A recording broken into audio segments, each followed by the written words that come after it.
ஓம் சாந்தி. எல்லோரும் குஷியாக இருக்கிறீங்களா? 24/2/2024 பாப்தாதா சொல்கிறாங்க, இனிமையான குழந்தைகளே, அன்னப்பறவை ஆகிறதுக்காக முயற்சி பண்ணிகிட்டு இருக்கிறீங்க. அதுக்கு நீங்கள் முழுமையான நிர்விகாரி ஆகணும். அதுதான் அன்னப்பறவை ஆகிறது. லக்ஷ்மி நாராயணன் மாதிரி சம்பூர்ண நிர்விகாரி ஆகணும். இப்போதைக்கு யாரும் அன்னப்பறவை கிடையாது. ஆக்சுவலாக அன்னப்பறவை சொர்க்கத்தில் வசிக்கும் பறவைன்னுவாங்க. உண்மையில் சொர்க்கத்தில் வசிக்கும் தேவதைகள் தான் அன்னப்பறவையும். ஸோ அன்னப்பறவையாக ஆகிட்டு இருக்கிறோம். கேள்வி, இந்த ஞான மார்க்கத்தில் அதிவேகத்தில் போகிறதுக்கான ரொம்ப ஈஸியான வழி என்ன? அதுக்கு பதில், எல்லா எண்ணங்கள் சிந்தனைகளையும் விட்டுட்டு ஒரு பாபாவுடைய நினைவில் மூழ்கிறது தான் இந்த ஞான மார்க்கத்தில் அதிவேகத்தில் போகிறதுக்கான வழி. அப்படி பாபா நினைவிலே மூழ்க ஆத்மாவில் இருக்கிற பாவமெல்லாம் எரியும், அழுக்கெல்லாம் நீங்கிடும். ஸோ இங்கே மெயின் நினைவு தான், மற்றதெல்லாம் அப்புறம்தான். பிரதர், அதே மாதிரி பாபாவே ஞாபகம் வச்சுட்டு இருந்தோன்னா பாபாவோட கேரக்டர்ஸ், அந்த பாபாவோட குணங்கள்லாம் ஞாபகம் வரும். ஓ, பாபா இது மாதிரி இருந்தார், அப்போ நம்மளும் அதே மாதிரி ஆகணும்னு சொல்லிட்டு நம்ம ப்ராக்டிஸ் பண்ண ஆரம்பிப்போம்.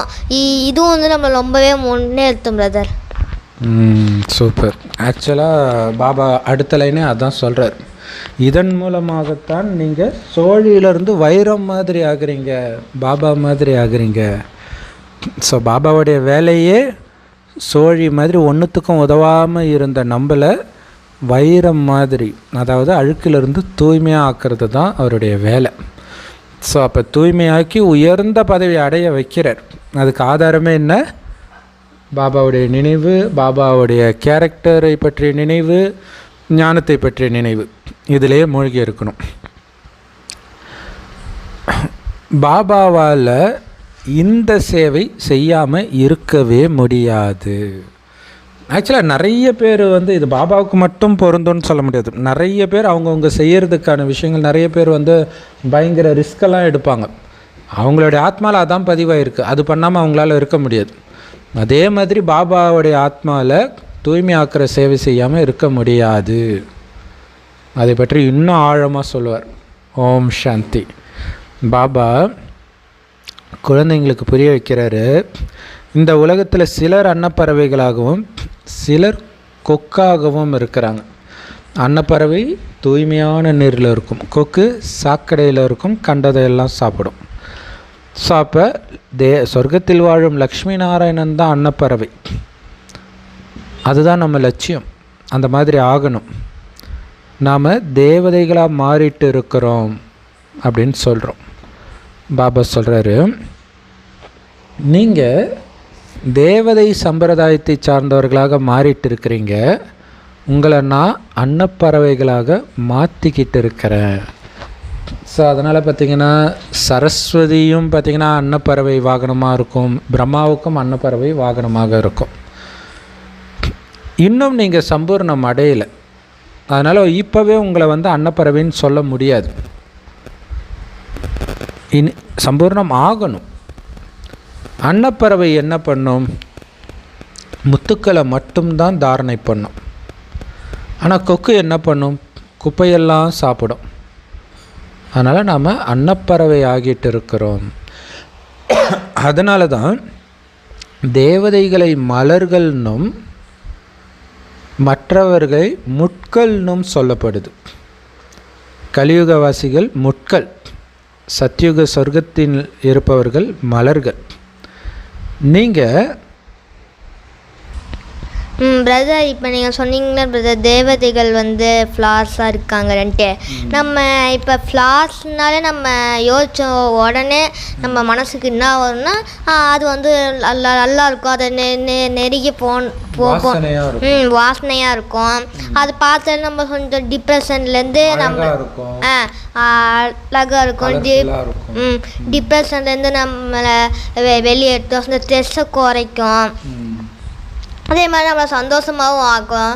இதே வந்து முட்கள்னால் நம்ம உடனே நம்ம என்ன யோசிப்போம், அதை விட்டு கொஞ்சம் தள்ளியே இருக்கணும் யோசிக்கணும். ஏன்னா அது வந்து நம்மளை குத்தும், அது வந்து நம்மளை ஹர்ட் பண்ணும். அதுதான் பிரதர். சூப்பராக சொன்னீங்க, கரெக்டு. அப்போ நம்ம மலராக இருக்கணுமா முள்ளாக இருக்கணுமா? மலராக மாறணும். நீங்கள் அன்னப்பறவைகளாக இருந்தீங்க, ஆரம்பத்தில் மலராக தான் இருந்தீங்க, நறுமணமிக்க மலராக தான் இருந்தீங்க. கீழே வர வர கொக்காகிட்டீங்க.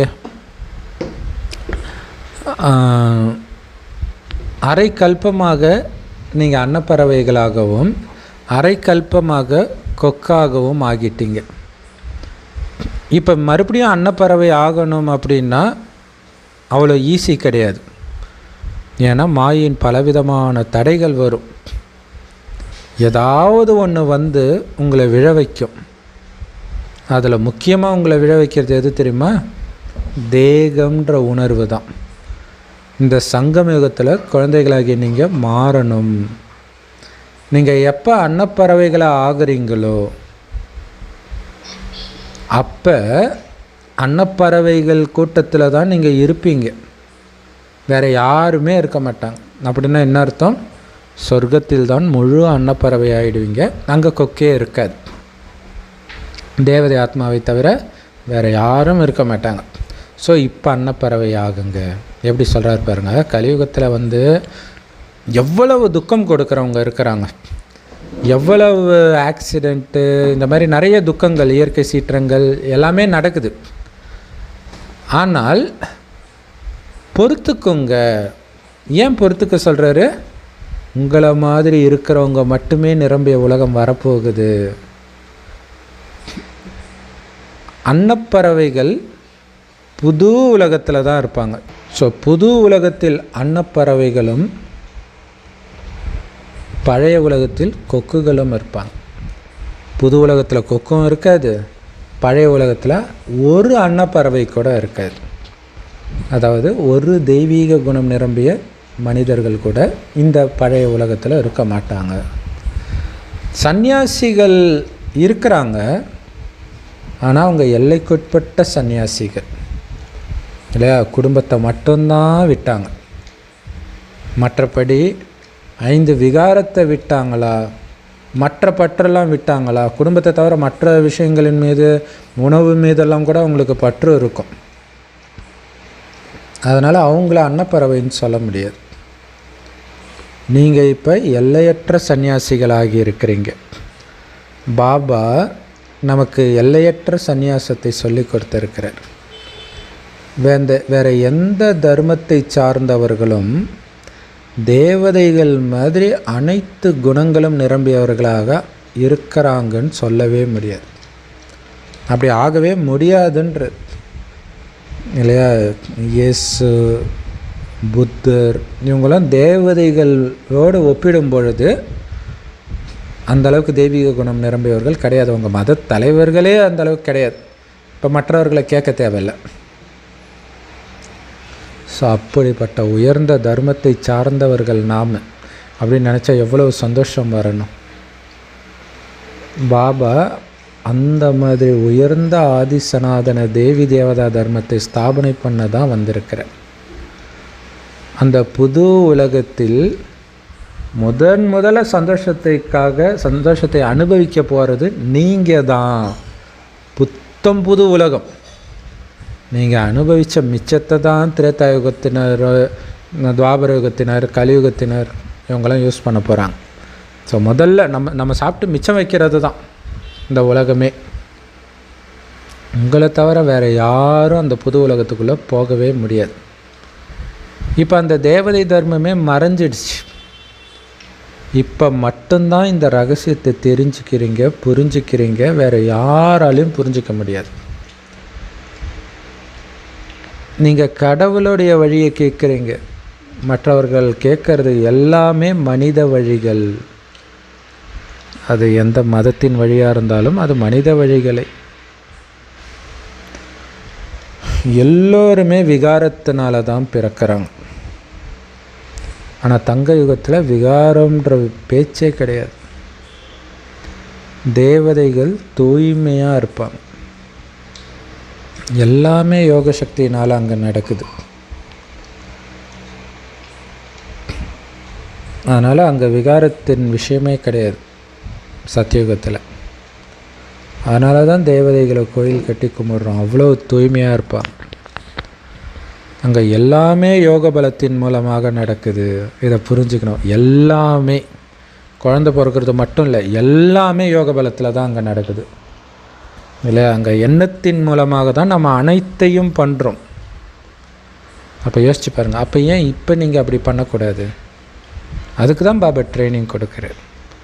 சுப விருப்பம் வைங்க, அது நடக்கும் பாருங்கன்றார் இல்லையா. உலகம் மோசமானவர்களாக நிரம்பி இருந்தாலும் அவங்க மாறுவாங்க, அவங்க அன்பானவங்க, அவங்க அமைதியானவங்க. அந்த எண்ணம் வைக்க வைக்க இப்போவே அவங்க அப்படி மாறுவாங்கன்றார்.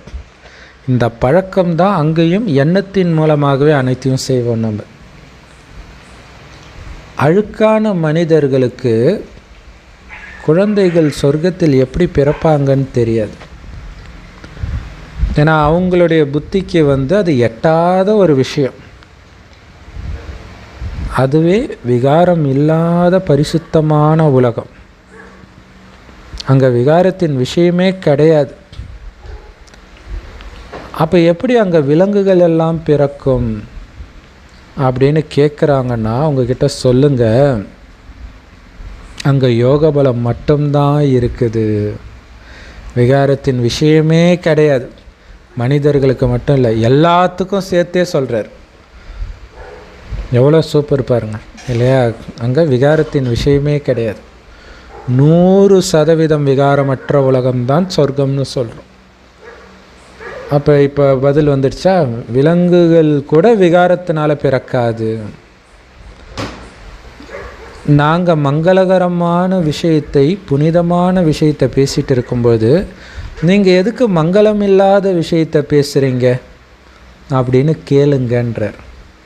எவ்வளோ சூப்பரான விஷயம் இல்லையா. நாங்கள் சிவன் கோயிலை பற்றி பேசிகிட்டு இருக்கிறோம், நீங்கள் விபச்சார விடுதியை பற்றி பேசிகிட்டு இருக்கிறீங்க. இது வேசியாலயம். நாங்கள் சொல்கிற இடம் சிவாலயம், சிவனே கட்டின கோயில், அந்த சொர்க்கம். அந்த சிவாலயத்தை சிவபாபா ஸ்தாபனை பண்ணிட்டு இருக்கிறார். சிவபாபா உயர்ந்ததிலும் உயர்ந்த கோபுரம், tower of peace, tower of happiness, tower of பியூரிட்டின்னு ஒரு நாள் முரளி ஃபுல்லாக வந்துச்சு இல்லையா. இப்போ எல்லாத்துலேயும் அவர் கோபுரமாக இருக்கிறார். அதனால தான் சிவன் கோயில் கோபுரங்கள்லாம் அவ்வளோ உயரமாக கட்டப்படுது. சிவபாபா இப்போ நம்மளை சுகத்தின் கோபுரமாக மாற்றுறார். நம்மளை சுகத்தின் கோபுரத்துக்கு அழைச்சிட்டு போகிறார். அப்படின்னு என்ன அர்த்தம்? சொர்க்கத்துக்கு அழைச்சிட்டு போகிறார். அதனால தான் நம்ம பாபா மேலே அவ்வளவு அன்பு வைக்கிறோம்.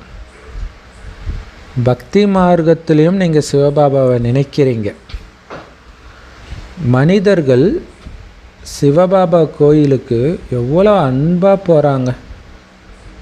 ஆனால் எதையுமே அவங்க புரிஞ்சிக்கிறது கிடையாது. குழந்தைகளாகிய நீங்கள் அனைத்து தெய்வீக குணங்கள்னாலும் இப்போ நிரம்பிடுறீங்க. அப்படி நம்மளை நிரப்புறதுனால தான் பாபாவுக்கு அவ்வளோ மகிமை. ஆனால் இன்னும் நீங்கள் நிரம்பலைன்னு புரிஞ்சுக்கோங்க. நிரம்பிட்டேன்னு புரிஞ்சிக்காதீங்க. அப்போ நிரம்பிட்டு இருக்கிறேன் அப்படின்னு புரிஞ்சிட்டாதான் எச்சரிக்கையாக இன்னும் தெய்வீக குணத்தை நிரப்பணும், இந்த அசுர குணத்தை எல்லாம் நீக்கணும் அப்படின்னு நம்ம கவனம் கொடுப்போம். பாபா முக்கியமான ரகசியத்தை சொல்கிறார் பாருங்க. எப்போ ராஜ்யம் முழுசாக ஸ்தாபனை ஆகுதோ அப்போ தான் உங்களுடைய பரீட்சை நடக்கும் அப்படின்னு பாபா சொல்கிறார். இல்லை, ராஜ்யம் 33 கோடி பேர் சத்தியுக திரேதாயுகம் சேர்த்து அத்தனை பேரும் ரெடியான பிறகு தான் ரெடியாக வராங்கன்னா என்ன அர்த்தம்? எல்லாருக்கும் செய்தி கிடைச்சிடும். அதுதான் கரெக்டான அர்த்தம் அது. அப்போ எல்லோருக்கும் அந்த கடைசி 33 கோடியாவது ஆள் இருப்பார் இல்லையா, அவருக்கு செய்தி கொடுத்த உடனே டெஸ்ட் பேப்பர் ஸ்டார்ட் ஆகிடும். அப்படின்னா என்ன அர்த்தம்? அதுக்குள்ளே நீங்கள் ரெடி ஆகிடணும். நான் லேட்டாக வந்தேன், எனக்கு என்னடா அது இப்போ தானே நான் வந்தேன், இல்லை நாளைக்கு எக்ஸாம், இன்றைக்கி தான் நீங்கள் ஸ்கூலில் வந்து சேர்றீங்கன்றதுக்காக உங்களுக்காக எக்ஸாம் தள்ளியாக வைப்பாங்க? அது நடக்க வேண்டிய நேரத்தில் நடக்கும் தானே. ஸோ அப்போ புரிஞ்சுக்கணும் இல்லையா. எப்போ கடைசி டெஸ்ட் பேப்பர்னால் ராஜ்யம் உருவாயிடுச்சுன்னு புரிஞ்சுக்கணும். அந்த நேரம் எல்லாமே முடிஞ்சிடும், எல்லா ஆத்மாவும் மேலே போயிடும். போன பிறகு டெஸ்ட் பேப்பர் முடிஞ்சு பச்சாதாபப்பட்டு மேலே போயிடும், உலக அழிவு நடந்துடும். ஸோ அப்போ ஆத்மா எல்லாம் கொஞ்சம் கொஞ்சமாக மேலிருந்து வர ஆரம்பிக்கும் வரிசைக்கிரமமாக. அதிக சக்தியை நிரப்பிட்டு போயிருந்தால் ஆரம்பத்திலே வரும். 5000 வருடத்துக்கு தாங்கக்கூடிய அளவுக்கு தூய்மையின் பலம் இருந்தால் 5000 வருஷம் தொடக்கத்தில் வரும். 3000 வருஷம்தான் தாங்க முடியும்னா 2000 வருஷம் கழித்து தான் வரும். நம்ம ராஜ்யம் தொடக்கத்திலேயே ஆரம்பமாகுது. பிறந்த உடனே நீங்கள் தங்க ஸ்பூனில் பிறக்கிறீங்கன்றார் இல்லையா. இப்போல்லாம் ராஜ்யம் எப்படி இருக்கும், ஏற்கனவே இருக்கிற நீங்கள் பைபிள் குரான்லாம் படிச்சிங்கன்னா தெரியும். அவங்க ராஜ்யத்தை உருவாக்க மாட்டாங்க, ராஜ்யத்தை திருடுவாங்க. அங்கே கடவுளே திருட சொல்லி கொடுக்குற மாதிரி தான் எழுதப்பட்டிருக்கும். போய் இந்த நாட்டை கொள்ளையடி, அந்த நாட்டை கொள்ளையடி, அதாவது கடவுள் வந்து நான் உனக்கு பாலாரும் தேனாரும் ஓடக்கூடிய இடத்த கொடுக்குறேன்னு சொல்லிவிட்டு என்ன பண்ணுவார்னா ஒவ்வொரு இடத்துலையும் போய் அவனெல்லாம் அடித்து கொண்டுட்டு அதை எடுத்துக்கொண்டு. அப்போ உண்மையிலே பாலாரும் தேனாரும் ஓடினதை அனுபவித்தது யார்? தேவதைகள். அவங்கக்கிட்டேருந்து இவங்க திருட தான் செய்கிறாங்க. ஸோ அப்போ பாபா சொல்கிறார், உங்களுடைய ராஜ்யம் வந்த உடனே ஸ்டார்ட் ஆகுது, நீங்கள் திருடலை, பிறக்கும்போதே ராஜ்யம் இருக்குது. மற்ற தர்மங்களில் ஆரம்பத்தில் ராஜ்யம் கிடையாது. ஃபஸ்ட்டு வந்து கொஞ்சம் கொஞ்சமாக அந்த ஞானத்தை எடுத்து ஒரு கணிசமானவர்கள் உருவான பிறகு ராஜ்யத்தை உருவாக்குவாங்க, அப்புறம் மற்றவர்கள்கிட்ட அபகரிக்க போவாங்க. உங்களது தான் தொடக்கத்திலேயே ராஜ்யம். ஆக்சுவலாக நம்மக்கிட்டேருந்து திருடுறது தான் ராஜ்யம் கரெக்டாக சொல்லணுன்னா. ஏன்னா இல்லாட்டினா அவங்களுக்கு எப்படி தெரியும் ராஜ்யம்னு, இப்படி ராஜ்யம் பண்ணணுன்றது எப்படி தெரியும் இல்லையா. ஸோ நம்மளை பார்த்து தான் கற்றுக்குறாங்க. இந்த ரகசியம் எல்லாம் குழந்தைங்களுக்கு மட்டும்தான் தெரியும். சில குழந்தைங்க பனாரஸில் சேவை செய்ய போகிறாங்க. ஸோ பனாரஸ்ன்றது வந்து காசின்னு நினைக்கிறேன். அங்கே மற்றவர்களுக்கு புரிய வைக்கிற போதை இருக்குது குழந்தைங்களுக்கு. ஓஹோ இத்தனை பேருக்கு. ஸோ அங்கே நார்த் இந்தியாவில் நம்மளும் நிறைய கோயில்களில் போய் சேவை செய்வோம் இல்லையா. அப்போ புரிய வைக்கும்போது சந்தோஷமாக இருக்கும், பாவனையாக கேட்பாங்க. ஆனாலும் பாபா சொல்கிறாரு அவங்களால அந்த அளவுக்கு புரிஞ்சிக்க முடியாது. ஏன் புரிஞ்சிக்க முடியாது? ஆக்சுவலாக இன்றைக்கி வந்து ஒரு கிறிஸ்டின் சிஸ்டர் வந்து கேட்டிருந்தாங்க, நான் நினைக்கிறதெல்லாம் தான் நீங்கள் சொல்கிறீங்க பாபா சொல்கிறாரு. ஸோ எனக்கு அவ்வளோ சந்தோஷமாக இருக்குது. ஆனால் இதை போய் நான் மற்ற கிறிஸ்தவர்கள்கிட்டயோ முஸ்லீம்கள்கிட்டயோ சொன்னால் இதை ஒரு பொருட்டாகவே ஏன் நினைக்க மாட்டுறாங்க, இதுக்கு எதிராக பேசுகிறாங்க. ஒரு அப்பாவை பற்றி தெரிஞ்சுக்கணுன்னா குழந்தைங்களுக்கு ஏன் அந்த சந்தோஷம் வரமாட்டேங்குதுன்னு கேட்குறாங்க. பாபா சொல்கிறார், ஏன்னா கோடியில் ஒருத்தர் தான் இதை புரிஞ்சிக்க முடியும், யாரோ ஒருத்தர் தான் அன்னப்பறவை ஆவாங்க. நாடகமே அப்படி தான் அமைக்கப்பட்டிருக்கு. ராஜா ஆகிறது, அதுவும் நாராயணன் ஆகிறது சாதாரண விஷயமா? எல்லாரும் நாராயணன் ஆகிட முடியுமா? முடியும், ஆனால் ஆக மாட்டாங்க, முயற்சி பண்ணுறது கிடையாது. அப்படி அன்னப்பறவை ஆகலைன்னா கடுமையான தண்டனை அனுபவிக்க வேண்டியதாக இருக்கும். நீங்கள் எந்த அளவுக்கு அன்னப்பறவை ஆகுறீங்களோ அந்த அளவுக்கு தண்டனையிலேருந்து தப்பிக்கலாம். 95% நீங்கள் அன்னப்பறவை ஆகிட்டிங்கன்னா 5% தண்டனை மட்டும் அனுபவிப்பீங்க. 5% தான் நீங்கள் அன்னப்பறவை கிட்ட வரீங்க அப்படின்னா அது அன்னப்பறவைனே சொல்ல முடியாது. 5% தான் நீங்கள் தூய்மை ஆகிறீங்கன்னா 95% தண்டனை அடைஞ்சு தூய்மை ஆக வேண்டி இருக்கும். புரிஞ்சுக்கோங்க, முதல் நம்பரும் இருக்குது, கடைசி நம்பரும் இருக்குது. இப்போ ஒருத்தர் கூட தன்னை அன்னப்பறவைன்னு சொல்ல முடியாது. அதாவது பாபா வந்து நம்மளுக்கு வந்து நாட்டை கொடுத்துட்டாரு, நாட்டை அவர் கொடுத்துட்டாரு, நம்ம தான் வந்து எடுத்து நம்ம 95% தண்டனை வாங்காமல் வெறும் அந்த 5% மட்டும் தண்டனை வாங்கணுமா? இல்லைனா வந்து வெறும் எதுவுமே தண்டனை வாங்கக்கூடாது. எதுக்கு 5% கூட நம்ம வாங்கணும்?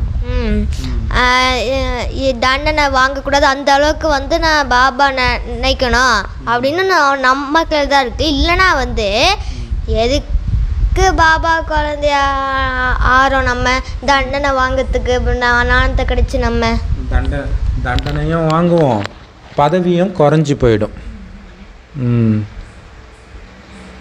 ஸோ இப்போ நீங்கள் எல்லோரும் அன்னப்பறவை ஆகிறதுக்கு தான் முயற்சி பண்ணுறீங்க. எப்போ இந்த ஞானம் முடிவுக்கு வருதோ அப்போ யுத்தம் ஸ்டார்ட் ஆகிடும். ஞானம் முடிவுக்கு வந்தால் யுத்தம் ஸ்டார்ட் ஆகிடும். ஸோ இதெல்லாம் வச்சு நம்ம கெஸ் பண்ணலாம். இப்போ நம்ம எந்த ஸ்டேஜில் இருக்கிறோம், யுத்தம் ஸ்டார்ட் ஆகிடுச்சா, ஆல்ரெடி ஸ்டார்ட் ஆன மாதிரி தான் இருக்குது. ஏன்னா ஞானமும் முடிஞ்ச மாதிரி தான் இருக்குது. பாலாரும் தேனாரும் அனுபவித்தது தேவதை தான் அப்படின்னு சொல்லிருக்கீங்க. அது வந்து நீங்க திருடிட்டு வரல அப்படின்னு பாபா சொல்றாங்க. அது என்னது? அது ஏன் எது திருடிட்டு வரல? Super sister. அதாவது ஒரிஜினல் சொர்க்கத்தை நமக்கு தான் பாபா கொடுக்குறார் சத்தியுகத்தில், இல்லையா? கிறிஸ்தவர்கள் மற்ற மதத்தை சார்ந்தவர்கள்லாம் நரகத்தில் தான் வராங்க. அந்த நரகம்ன்றது உண்மையிலே என்ன? சொர்க்கம் நரகமாக மாறுது. அதாவது நம்ம அனுபவித்ததை மீதி அவங்க அனுபவிக்கிறாங்க.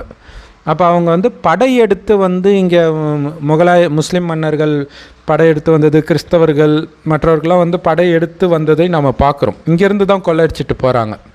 ஸோ அந்த மதமே பார்த்திங்கன்னா பைபிளில் வந்து கடவுள் திருடுறதுக்கு சொல்லி கொடுப்பார்.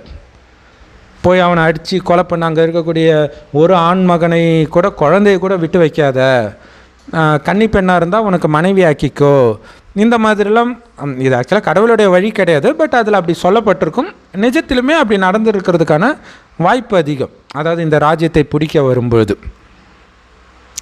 ஸோ அதுதான் சிஸ்டர் சொன்னேன். சரி, இப்போ நம்ம எல்லோரும் முயற்சி செஞ்சுட்டு இருக்கிறோம். ஞானம் முடிந்தவுடன் யுத்தம் ஸ்டார்ட் ஆகிடுன்றார். ஸோ இதில் இன்னொரு முக்கியமான விஷயம், ஞானம் முடிந்தவுடன் அப்படிங்கிறது வந்து ஞானம் தாரணை ஆனவுடன் கூட வச்சுக்கலாம். ஏன்னா பாபா கர்மாதீத்த நிலை அடைந்த பிறகு தான் யுத்தம் ஸ்டார்ட் ஆகும்னு சொன்னார், இல்லையா? ஸோ அப்போ ஞானம் முடிஞ்ச உடனே ஏன் ஸ்டார்ட் ஆகலைன்னா அதுக்கு அது கூட அர்த்தமாக இருக்கலாம். அதனால தான் பாபா சொல்கிறார், முழு ஞானத்தை நீங்கள் எடுக்கணும். எப்படி பாபா எடுக்கிறது? லேட்டாக வந்திருக்கிறோம். இப்போ எல்லாமே நெட்டில் இருக்குது, எல்லாம் போட்டுட்டு போடுறாங்க எல்லா மொழியிலையும். ஜஸ்ட்டு நம்ம கேட்டால் போதும், அல்லது நம்ம படிச்சுக்கலாம். ஸோ ஃபுல் ஞானத்தை எடுக்கணுன்றார். ஏன்னா இப்போ நிறைய பேருக்கு தோணும், என்ன மம்மா பாபாலாம் என்ன ஃபுல் ஞானத்தை எடுத்தாங்க, சம்பூர்ணம் ஆகலையா? ஓகே, ஆனால் மம்மா பாபா நம்பர் 1 வந்தாங்க. ஒவ்வொருத்தருடைய நடிப்பு வேறு, கெப்பாசிட்டி வேறு. அப்போ நம்ம அந்த மாதிரி ஆகிறதுக்கு நமக்கு முழு ஞானம் தேவைப்படும். ஸோ அதுக்காக தான் பாபா சொல்கிறார், முழு ஞானத்தை எடுங்கள். கடைசியில் அந்த யுத்தம் தான் கடைசி யுத்தமாக நடக்கும். யாருமே 100% அன்னப்பறவையாக அல்லது முழுமையாக இன்னும் ஆகலை. நீங்கள் அதுக்குள்ள ஒவ்வொரு வீட்டுக்கும் இந்த செய்தியை கொடுத்துடணும். போர் ஆரம்பித்ததுக்கப்புறம் எப்படி கொடுப்பீங்க? கொடுக்கணும்ல, இல்லை? இப்போ உக்ரைனில் பாபா சென்டர் இருந்துச்சு, இப்போ உக்ரைனில் ஆளே இல்லை, எல்லோரையும் காலி பண்ணிட்டாங்க, இல்லை? யுத்தம் நடந்துகிட்டு இருக்குது. இப்போ போய் கொடுக்க முடியுமா? இப்போ அதுக்கு முன்னாடியே கொடுத்துருக்கணும். கொடுத்தாங்களா? இதெல்லாம் இருக்குது. பெரிய புரட்சி நடக்கும்ன்றார்,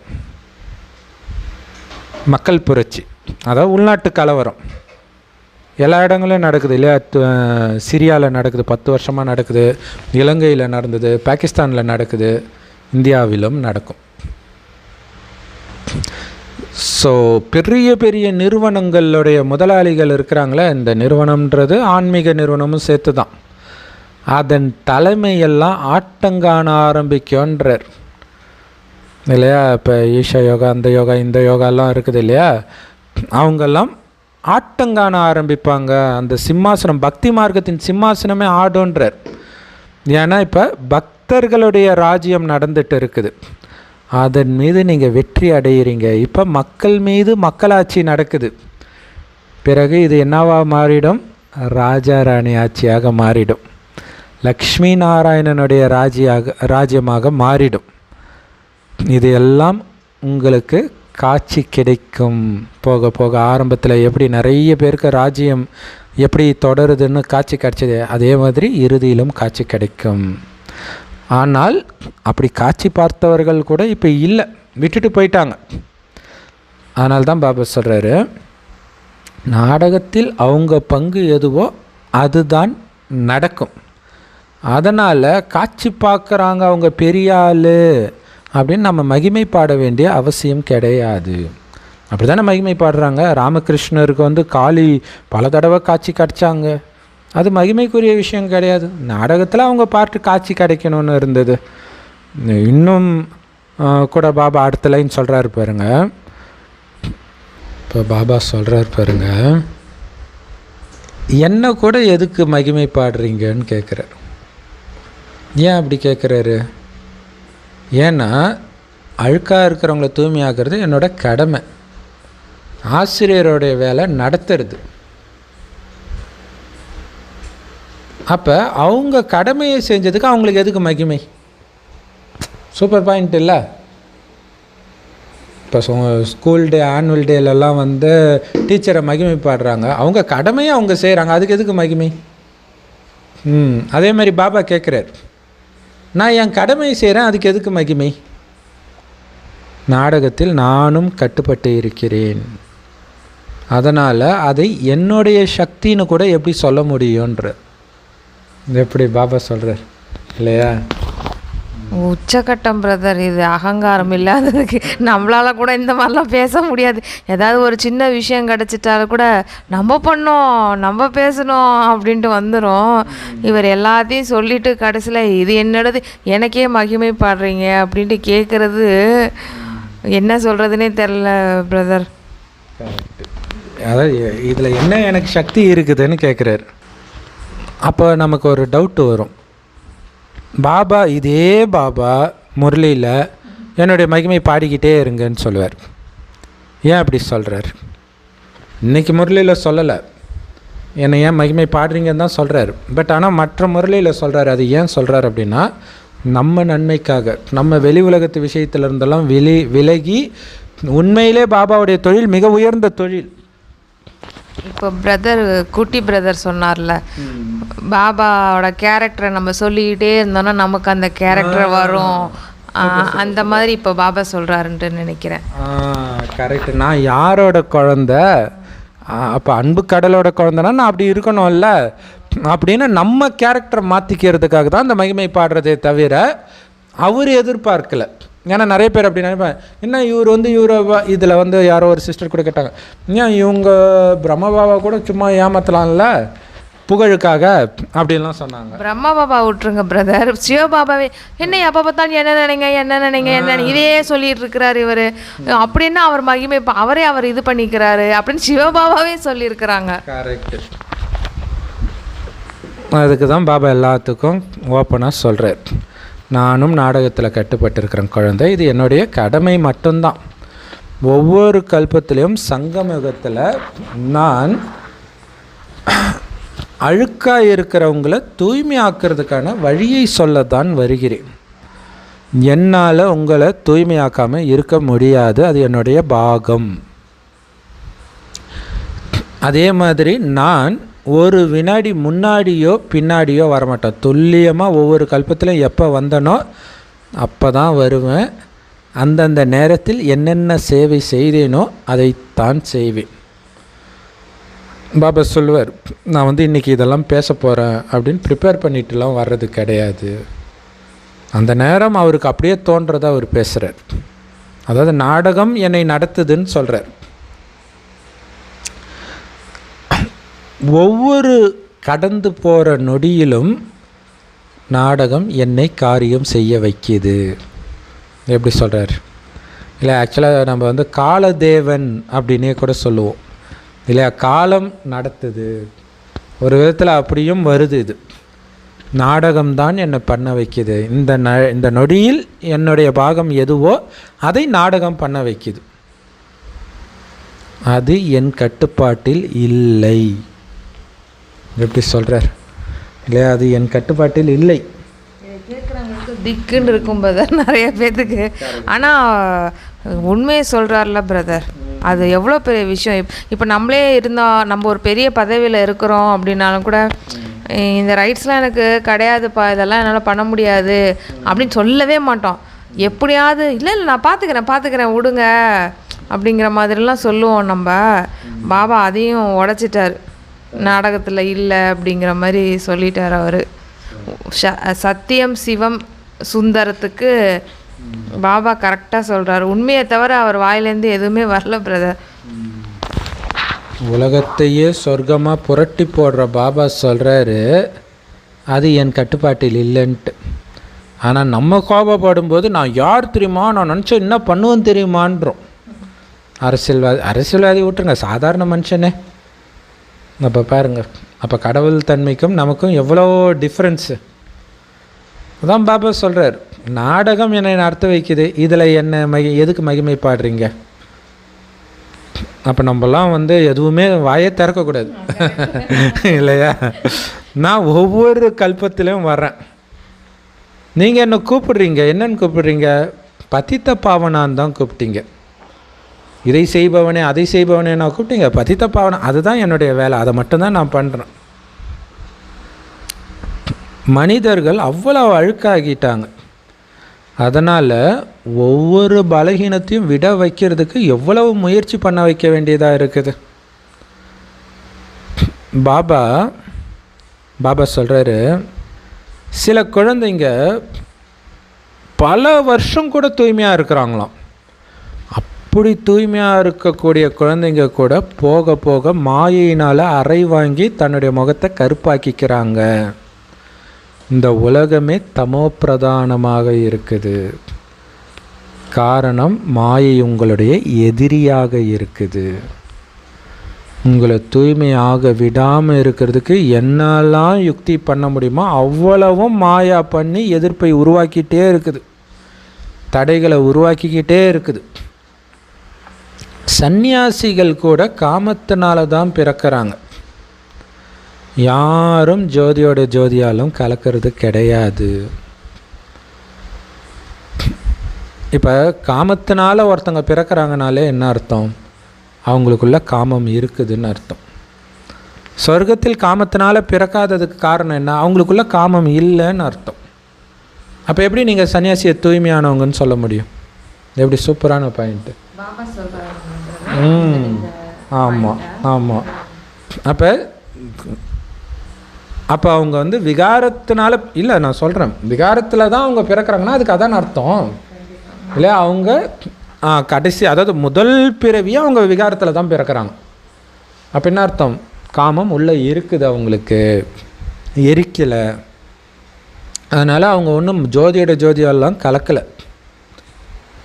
ஜோதியோட ஜோதியாக யாருமே கலக்க முடியாது, அது வேறு விஷயம். இன்னொன்று, பரந்தாமத்துக்கும் அவங்க போகலை, வீட்டுக்கு யாரும் போக முடியாது. ஆத்மா அழிவற்றது, ஆத்மாவின் பாகமும் அழிவற்றது. அப்படின்னா எப்படி ஜோதியோட ஜோதியாக கலக்க முடியும்? அப்படின்னா என்ன அர்த்தம்? ஜோதின்றது ஆத்மாவை சொல்கிறாரு. ஆத்மாவில் உள்ள பாகம் அழிவற்று பதிவாகி இருக்குது கலியுகத்தின் இறுதி வரைக்கும் எல்லாருக்கும். அப்போ நடிக்காமல் விட்டுட்டு போயிடுமா மேலே? அப்போ எப்படி சொல்கிறீங்க? வள்ளலார் போயிட்டார், ராகவேந்திரர் போயிட்டார், யாரும் போகலை, எல்லாம் இங்கேயே தான் மறுஜென்மம் எடுத்துகிட்டு இருக்கிறாங்க. எத்தனை மனிதர்கள் இருக்கிறாங்களோ அத்தனை வழியை உருவாக்கிட்டாங்க. எல்லாமே மனித வழிகள், ஒரே ஒரு கடவுளுடைய வழி தான் இருக்குது. தேவதைகளுடைய வழி இங்கே இருக்க முடியாது. தேவதைகள் தங்க யுகத்தில் தான் இருக்கிறாங்க. ஸோ இப்போ இதை ஏன் பாபா சொல்கிறார் அப்படின்னா, தேவதை அப்படின்றது கிருஷ்ணர். எல்லாருமே தேவதைகள் தான் சொர்க்கத்தில் இருக்கிறவங்க. ஆனால் கிருஷ்ணர் கீதையை சொன்னார் துவாபர யுகத்தில்னு சொல்லிட்டாங்க. அந்த கீதையை தான் நம்ம இப்போ கேட்டுட்ருக்குறோம் பக்தி மார்க்கத்தில். அப்போ உண்மையிலே கிருஷ்ணர் சொல்லி இருந்தால் தேவதையுடைய வழியை நம்ம ஃபாலோ பண்ணுறோன்னு ஆகிடும். தேவதையுடைய வழியை ஃபாலோ பண்ணி நம்ம எப்படி அசுரர்களாக மாறி இருப்போம்? அதான் பாபா சொல்கிறார், தேவதைகளுடைய வழி இங்கே இருக்க முடியாது. அதை ஒன்றும் கிருஷ்ணர் எழுதலை. கிருஷ்ணர் துவாபர யுகத்தில் பிறக்கவே கிடையாது, அவர் தங்க யுகத்தில் பிறக்கிறவர். இதெல்லாம் நல்லா புரிஞ்சுக்கணும். மனிதர்களுக்கு எதுவுமே புரியல. அதனால தான் கருணை காட்டுங்கள் கருணை காட்டுங்கள் கருணை காட்டுங்கள்ன்ட்டு கடவுளில் கூப்பிட்டுக்கிட்டே இருக்கிறாங்க. சரின்னு கருணை காட்டிட்டுன்னு சொல்லிட்டு நம்ம பாபா ஞானம் சொன்ன பங்கடா லூசுன்னு நம்மள லூசுன்னு சொல்லிட்டு போயிடுறாங்க பிரதர். கரெக்டு. அவங்க பாஷையில் கருணைன்றது காசு, கல்யாணம், குழந்தை, வீடு, புகழ், இதுதான் கருணை. நோயிலிருந்து காப்பாற்றுறது இப்படி. ஸோ இதுவும் ஒரு காரணம். அந்த கிறிஸ்டின் சிஸ்டர் கேட்டாங்க இல்லையா, ஏன் எல்லாரும் ஞானத்தை எடுக்க மாட்டேறாங்க. ஆக்சுவலாக அந்த சிஸ்டர் கேட்டது இன்னும் செமையாக இருந்துச்சு. என்ன கேட்டாங்கன்னா, இவங்க உண்மையில் கடவுள்கிட்ட இருந்து தான் வராங்களா இல்லை வேறு எங்கே இருந்தாவது வர, உண்மையில் அவங்க தான் பிசாசுங்களா பிரதர்னே கேட்டாங்க. ஏன்னா கடவுளை ஏற்றுக்கவே மாட்டுறாங்களே அப்படின்னு கேட்டாங்க. Love you Baba. பாபா சொல்கிறாரு, நான் உங்களை பூஜிக்க தகுந்தவர்களாக மாற்றுகிறேன், அதுதான் நான் காட்டுற கருணை. அதில் என்ன கருணைனா, எல்லாமே வந்துடுது. அங்கே சொர்க்கத்தில் எல்லாமே அளவற்று இருக்கும், அதை அனுபவிக்கும் ஆரோக்கியமும் இருக்கும், ஆயுளும் நீண்டதாக இருக்கும். இப்போ நீங்கள் பூஜிக்க தகுந்தவராக ஆகலை, ஆகிட்டு இருக்கிறீங்க. நாம் அப்படி ஆயிடுவோம் அப்படின்னு இப்போ புரிஞ்சுக்கிறோம். பூஜைக்கு தகுந்தவராக சொர்க்கத்தில் ஆன பிறகு, சொர்க்கம் முடிந்து நரகம் பக்தி மார்க்கம் ஆரம்பிக்கும்போது நம்மை மகிமைப்பாடுவாங்க, பூஜை பண்ணுவாங்க கோயில் கட்டி. சந்திகா தேவிக்கு கூட மேலா நடக்குது. சந்திகா தேவி யார் தெரியுமா? சண்டித்தனம் பண்ணுறதுன்னு சொல்கிறாங்கல்ல, அதாவது ஸ்ரீமத்தை ஃபாலோ பண்ணாதவங்க. பாபா சொல்கிற எதையும் கேட்குறதில்ல, மாமிசம் சாப்பிட்றத விடுறதில்ல, சிகரெட்டை விடுறதில்ல, காமத்தை விடுறதில்ல, கோபத்தை விடுறதில்ல, எந்த விகாரத்தையும் விடுறதில்ல. ஆனாலும் சேவை செய்கிறதுக்கு வருவாங்க. அங்கேயும் பிரச்சனை தான் பண்ணிகிட்டு இருப்பாங்க இல்லையா, தடையை ஏற்படுத்திக்கிட்டே இருப்பாங்க. இவங்கெல்லாம் சண்டிகா, சண்டி அப்படின்னு சொல்லப்படுறது. இருந்தாலும் இந்த உலகத்தை தூய்மை ஆக்குறதுக்கு அவங்களும் உதவி செஞ்சிருக்கிறாங்க. எப்படி உதவி செஞ்சுருக்கிறாங்க? ராமாயணத்தில் ராமருக்கு மகிமையே ராவணனால தான். இல்லை, ராவணனை அழிக்கலைன்னா ராமருக்கு என்ன மகிமை? அங்கே ராவணன் அவ்வளோ டார்ச்சர் பண்ணுறோம், அவ்வளோ டார்ச்சர் பண்ணாலும் ராமர் அமைதியாகவே இருப்பார் கடைசி வரைக்கும். ஏன், ராவணனை வீழ்த்திய பிறகு கூட நமக்கு தெரியும் ராவணன்னா யாருன்ட்டு. பட் நான் அந்த பக்தி மார்க்கத்தின் ராவணனை சொல்கிறேன். வீழ்த்திய பிறகு கூட ராவணன் குரு, அவன்கிட்ட போய் நீ ஞானத்தை கற்றுக்கொண்டு லக்ஷ்மணனை அனுப்புவார். அது பாபாவே சொல்கிறார், ராவணன் நமக்கு குருன்ட்டு இல்லையா. சண்டிகா தேவி அவங்களாம் இருக்கனால தான் வந்து நம்மளுக்கு டெஸ்ட் பேப்பர்லாம் வருது. இல்லைனா வந்து நம்ம வந்து சரியாக எதில் நம்ம முயற்சி பண்ணுவோம். ஆனால் நம்மளுக்கு டெஸ்ட் பேப்பர்னு வர மாதிரி தான் நம்ம அதில் எந்த அளவுக்கு ஸ்ட்ராங்காக இருக்கும் அப்படின்னு நம்மளால் பார்க்க முடியும் பிரதர். Super brother, correct. அதுதான் அவங்க பண்ணுற உதவி இல்லையா. அவங்க ஸ்ரீமத்தை தான் மீற தான் செய்கிறாங்க, ஆனால் அவங்களையும் அரவணைச்சி போகக்கூடிய சக்தியை நமக்குள்ளே நிரப்பிக்கிறதுக்கு அவங்க ஒரு வாய்ப்பை கொடுக்குறாங்க இல்லையா. அதனால் அவங்களுக்கு கூட திருவிழா நடக்குது அப்படின்னு பாபா சொல்கிறார். கோயிலில், சிவன் கோயிலில் வந்து ஒரு சாமியை நம்ம நல்லா கைத்தட்டி கும்பிடுவோம், ஞாபகம் இருக்குதா? அதுதான் சண்டிகா தேவி. அப்படின்னா என்ன அர்த்தம்? கடவுள் கொடுக்குற ஸ்ரீமத்தில் இந்த காதில் வாங்கி அந்த காதில் விடுறவங்கன்னு அர்த்தம். ஸோ காது இருந்தும் செவிடர்களாக, கண் இருந்தும் குருடர்களாக இருக்கிறீங்கன்ட்டு பைபிளில் இயேசு சொல்கிறாரு இல்லையா. அந்த மாதிரி இருக்கிறவங்க. ஞான கண் இருந்தும் குருடர்கள். ஞான கண்ணை பயன்படுத்துறது கிடையாது, ஆத்மாவை பார்க்குறது கிடையாது, கடவுள்கிட்டே ஞானத்தை கேட்டும் அதன்படி நடக்கிறது கிடையாது. இருந்தாலும் ஒரு சிலரை பக்குவப்படுத்துவதற்கு அவங்க பண்ணுற சண்டித்தனம் உதவி செய்யுது. அதனால் அவங்களுக்கு திருவிழா. இது சேனை இல்லையா, ராமருடைய படை, குரங்கு படையாக அங்கே காட்டுறாங்க. இது சிவசக்தி சேனை. ஸோ நீங்கள் இந்த மாதிரி சண்டித்தனம் பண்ணக்கூடியவர்களாக இருந்தீங்கன்னா தண்டனையும் பயங்கரமாக வரும். பட் இருந்தாலும் உலகத்தின் எஜமானர் ஆகிடுவீங்கன்ற. ஸோ இங்கே உலகத்தின் எஜமானர்னு பாபா எந்த அர்த்தத்தில் சொல்கிறாருன்னா, சொர்க்கத்துக்கு வந்துட்டாலே இப்போ எப்படி இங்கே இருக்கக்கூடியவங்க வந்து ஒரு சாதாரண கூலி தொழிலாளியாக இருந்தாலும் யாராக இருந்தாலும் நானும் இந்தியன் சொல்கிறான்ல, இந்திய நாட்டின் எஜமானன் நான் சொல்கிறான்ல, அதே மாதிரி தான் அவங்களும் சொர்க்கத்தின் எஜமானர்களாக மாறிடுறாங்க தண்டனை அனுபவித்த பிறகு. தானே பிரதர் இருக்கிறாங்க அவங்க, அங்கே அவங்களே ஆட்சி பண்ணிக்கிறாங்க தானே, எல்லாருமே சுயராஜ்யாக தானே இருக்கிறாங்க. அப்போ அவங்க எஜமானன் தானே அவங்கள பொறுத்த வரைக்கும். ஆமாம் சிஸ்டர். பட் இங்கே பாபா என்ன அர்த்தத்தில் சொல்கிறாருன்னா, சொர்க்கத்தில் வந்துட்டு வரவங்க எல்லாரும் சொர்க்கத்தின் எஜமானர்கள், நாங்கள் மண்ணின் மைந்தர்கள், மண்ணின் மன்னர்கள்லாம் சொல்லுவாங்க இல்லையா, அந்த அர்த்தத்தில் பாபா சொல்கிறார். இப்போல்லாம் வந்து ஒரு பக்கம் பாரதம் மாதிரி உயர்ந்த கண்டம் கிடையாது தெரியுமான்னு மகிமை பாடுறாங்க. இன்னொரு பக்கம் பாரதத்துடைய நிலை என்ன ஆகி இருக்குதுன்னு பாருங்கன்னு பாரதத்துடைய பரிதாப நிலையும் பாடுறாங்க. இதுக்கு வந்து ஒரு சிகப்பு, ஏதோ ஒரு வறுமை நிறம் சிகப்பு பாலச்சந்தர் படம், அதில் ஃபஸ்ட்டு பாட்டே இருக்கும், பாடுங்கடா பாரதத்தின் மகிமையை சொத்துக்கே வழி இல்லைன்ட்டு இருக்கும். அது பார்த்திங்கன்னா பாரதத்துடைய நிலைமை, அதாவது வஞ்சப்புகைச்சேனியில் பாடியிருப்பாங்க. ஒரு பக்கம் வாழிய பாரதம் வாழியன்னு பாடுறாங்க, இன்னொரு பக்கம் இப்படியும் பாடிட்டு இருக்கிறாங்கன்ற.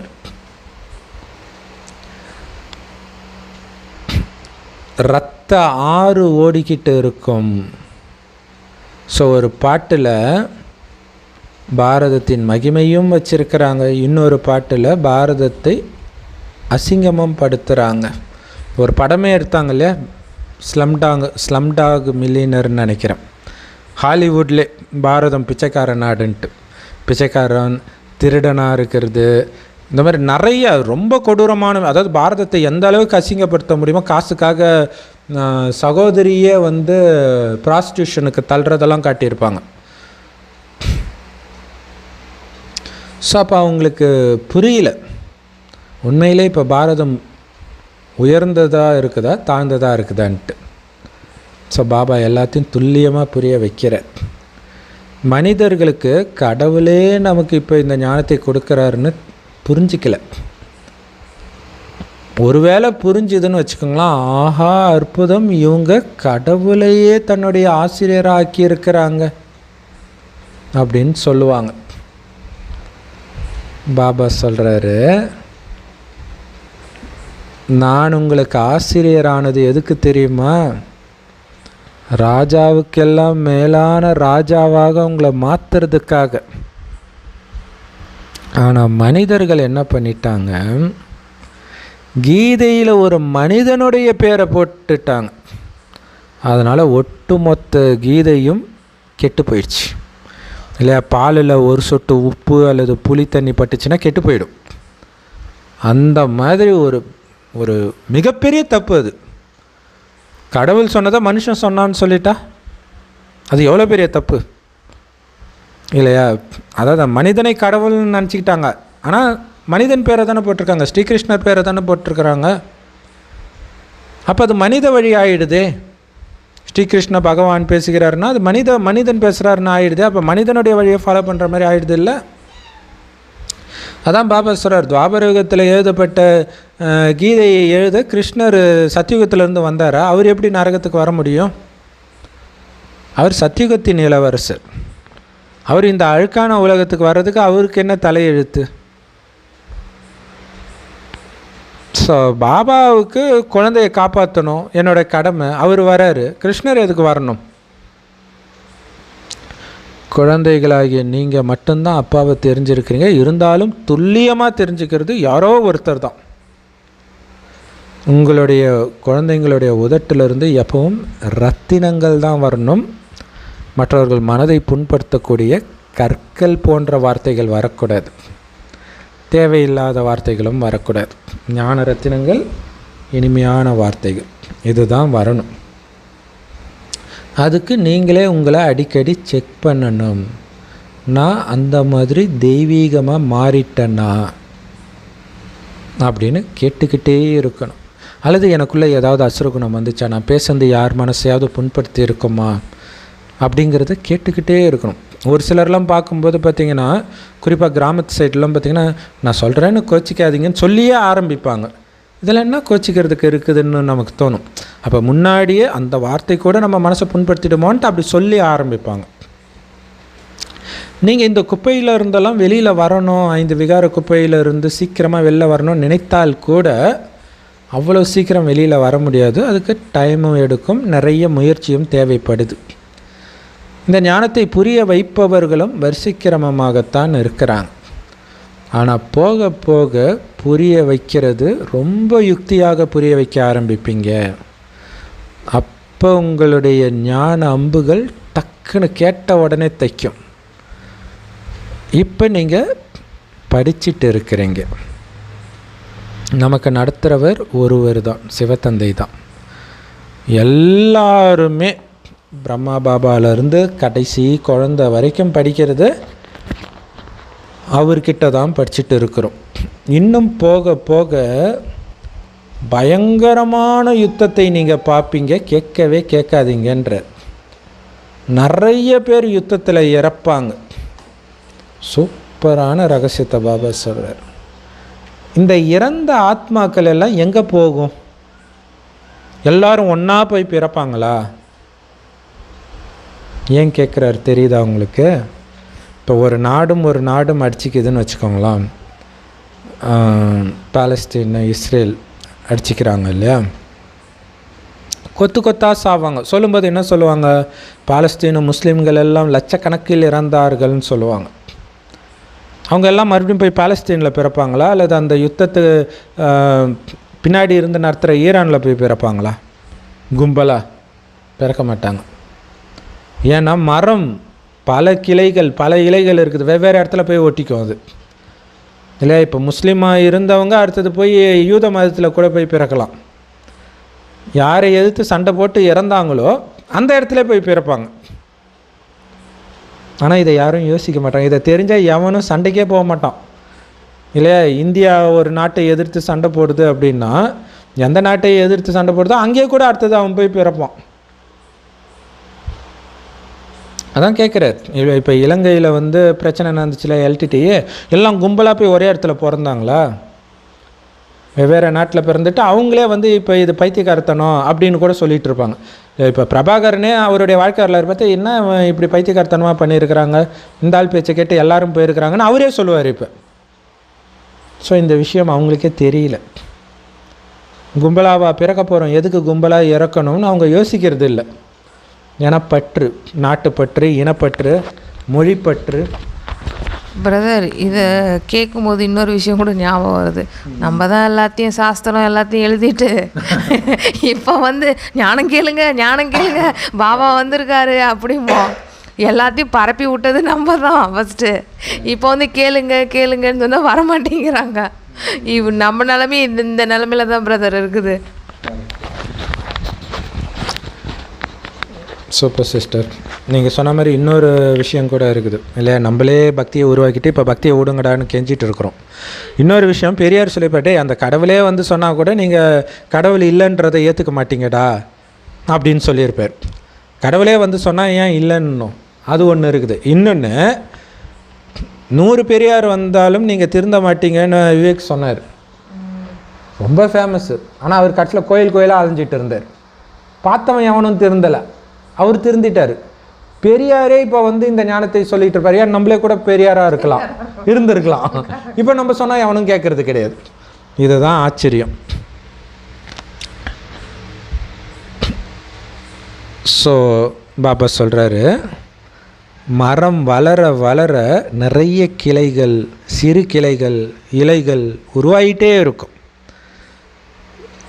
நிறைய பேர் பிறக்கிறாங்க, நிறைய பேர் இறக்கவும் செய்கிறாங்க. யாரும் வீட்டுக்கு போகிறது கிடையாது. இதில் இன்னொரு காமெடி என்னென்னா, இப்போ 10 வருஷமாக யுத்தம் நடக்குதுன்னு வச்சுக்கோங்களேன். ஒரு நாட்டில் சிரியாவில் நடக்குது, பாலஸ்தீனத்தில் இன்னும் பல வருஷமாக நடக்குது. இப்போ பார்த்திங்கன்னா அங்கே இருக்கக்கூடிய மக்கள் தொகை வந்து இறந்தவர்கள் எண்ணிக்கை தான் அதிகமாக இருக்கும். ஏன்னா தொடர்ந்து நடந்துக்கிட்டே இருக்குது, நிறைய பேர் வேறு வெளில போயிடுவாங்க. அப்போ கன்ஃபார்மாக தெரியுது அவங்க அங்கே பிறக்கலைன்ட்டு. அப்போ இறந்தது வேஸ்ட்டு தானே. பாபா சொல்கிறார், இன்னும் மக்கள் வேறு அதிகமாகிக்கிட்டே இருப்பாங்க, ஏன்னா மேலே இருந்து வேறு வந்துக்கிட்டு இருப்பாங்க. ஆனால் இந்த டீட்டெயிலாக விஸ்தாரத்துக்குள்ளே நீங்கள் போக வேண்டாம். அதுக்கு பதிலாக அப்பாவை நினைவு செஞ்சீங்கன்னா பாவம் அழிஞ்சு குப்பையெல்லாம் நீங்கும். ஏன்னா இதுதான் மெயின். இது நமக்கு தெரியுது, பட் இதை பற்றி பெருசாக சிந்தனை பண்ண தேவையில்லைன்றார். சொன்னாலும் கேட்க போகிறாங்க. இப்போ இதை சொன்னால் மட்டும் அவங்க கேட்க போகிறாங்க. கரெக்டு தான் பிரதர். இப்போ பாபா இவ்வளோதும் சொல்கிறதே வந்து பார்த்திங்கன்னா, கர்மத்தினுடைய ஆழமான ரகசியங்களை புரிஞ்சுக்கோங்க. எதுக்கு புரிஞ்சுக்கோங்கன்னு சொல்கிறீங்கன்னா, நீங்கள் அந்த மாதிரி போய் மாட்டிக்கக்கூடாது. இத்தனை விஷயங்களுமே நினைவு பண்ணுறதுக்காகத்தான். இப்போ ஞான சிந்தனை கூட பாபாவை நினைவு பண்ணுறதுக்காகத்தான் நமக்கு கொடுக்குறாரு. அதை விட்டுட்டு நம்ம இன்னும் உள்ளார போய்கிட்ட நிறைய கொஸ்டின் அந்த மாதிரி கேட்குறாங்களா பிரதர். அட்வான்ஸ் பார்ட்டி எங்கே பிறந்திருப்பாங்க, அவங்க என்ன பண்ணிகிட்ருப்பாங்க, முதல்ல நம்ம மாற்றிக்கிறதுக்கு இங்கே வழியை காணோம். அதுக்குள்ளே நம்ம எங்கெங்கேயோ கேட்க போயிடுறோம். நம்ம பாபா இங்கே சொல்கிறது எல்லாமே பார்த்திங்கன்னா அந்த ஆழமான ரகசியங்களை நம்ம தெரிஞ்சுக்கிட்டு சீக்கிரம் நீங்கள் முன்னேறுங்க, நினைவு பண்ணுங்க அப்படின்னு சொல்கிறதுக்கு தான் இவ்வளோ ரகசியமும் நமக்கு வெளிப்படுத்துகிறாரு. இவ்வளோ இது வெளிப்படுத்தணுங்கிற அவசியமே இல்லையே பிரதர் நமக்கு. ஏன்னா இங்கே மெயினே வந்து நினைவு தான் இல்லை, மற்றதெல்லாம் விஸ்தாரம். நீங்கள் விஸ்தாரத்தில் போய் சாரத்தை விட்டுறாதீங்கன்றார் இல்லையா. நினைவு இருந்துக்கிட்டே இருக்கணும். இதை நம்ம விதவிதமாக மற்றவர்களுக்கு புரிய வைக்கிறதுக்கு பாயிண்ட் கொடுக்குறாரு விஸ்தாரமாக. ஆனாலும் நினைவை விட்டுறாதீங்க, ஏன்னா முக்கியமான விஷயம் அதுதான். அதனால் மற்ற விஷயத்தை பற்றி நீங்கள் யோசிக்க வேண்டிய அவசியம் கூட கிடையாது.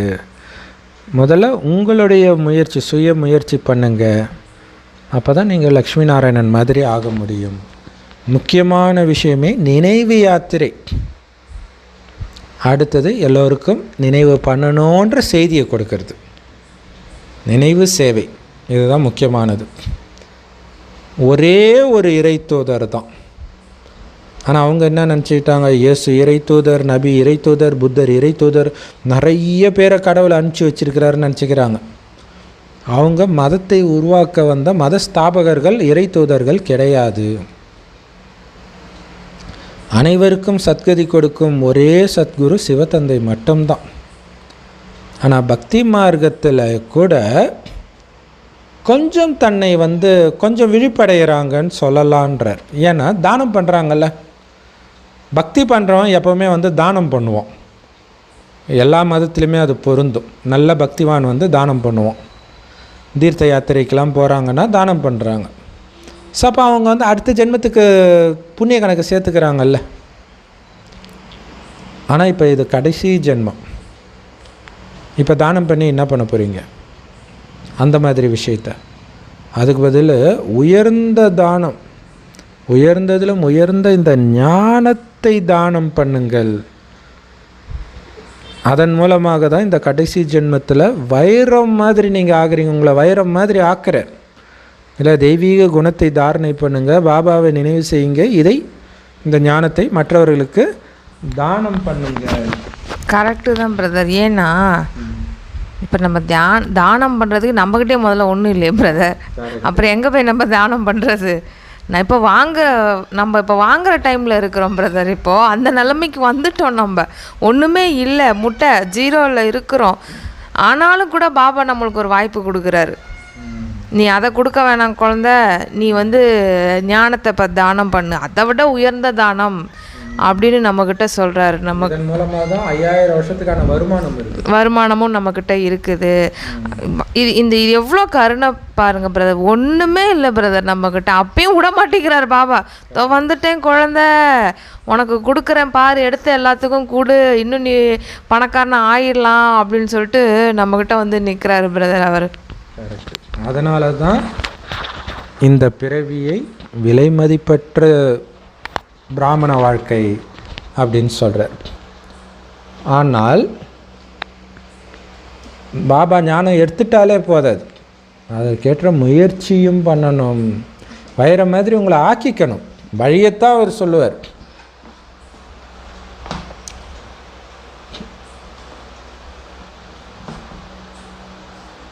இது என்னுடைய தப்பு கிடையாது அப்படின்னு நீங்கள் சொல்லுவீங்க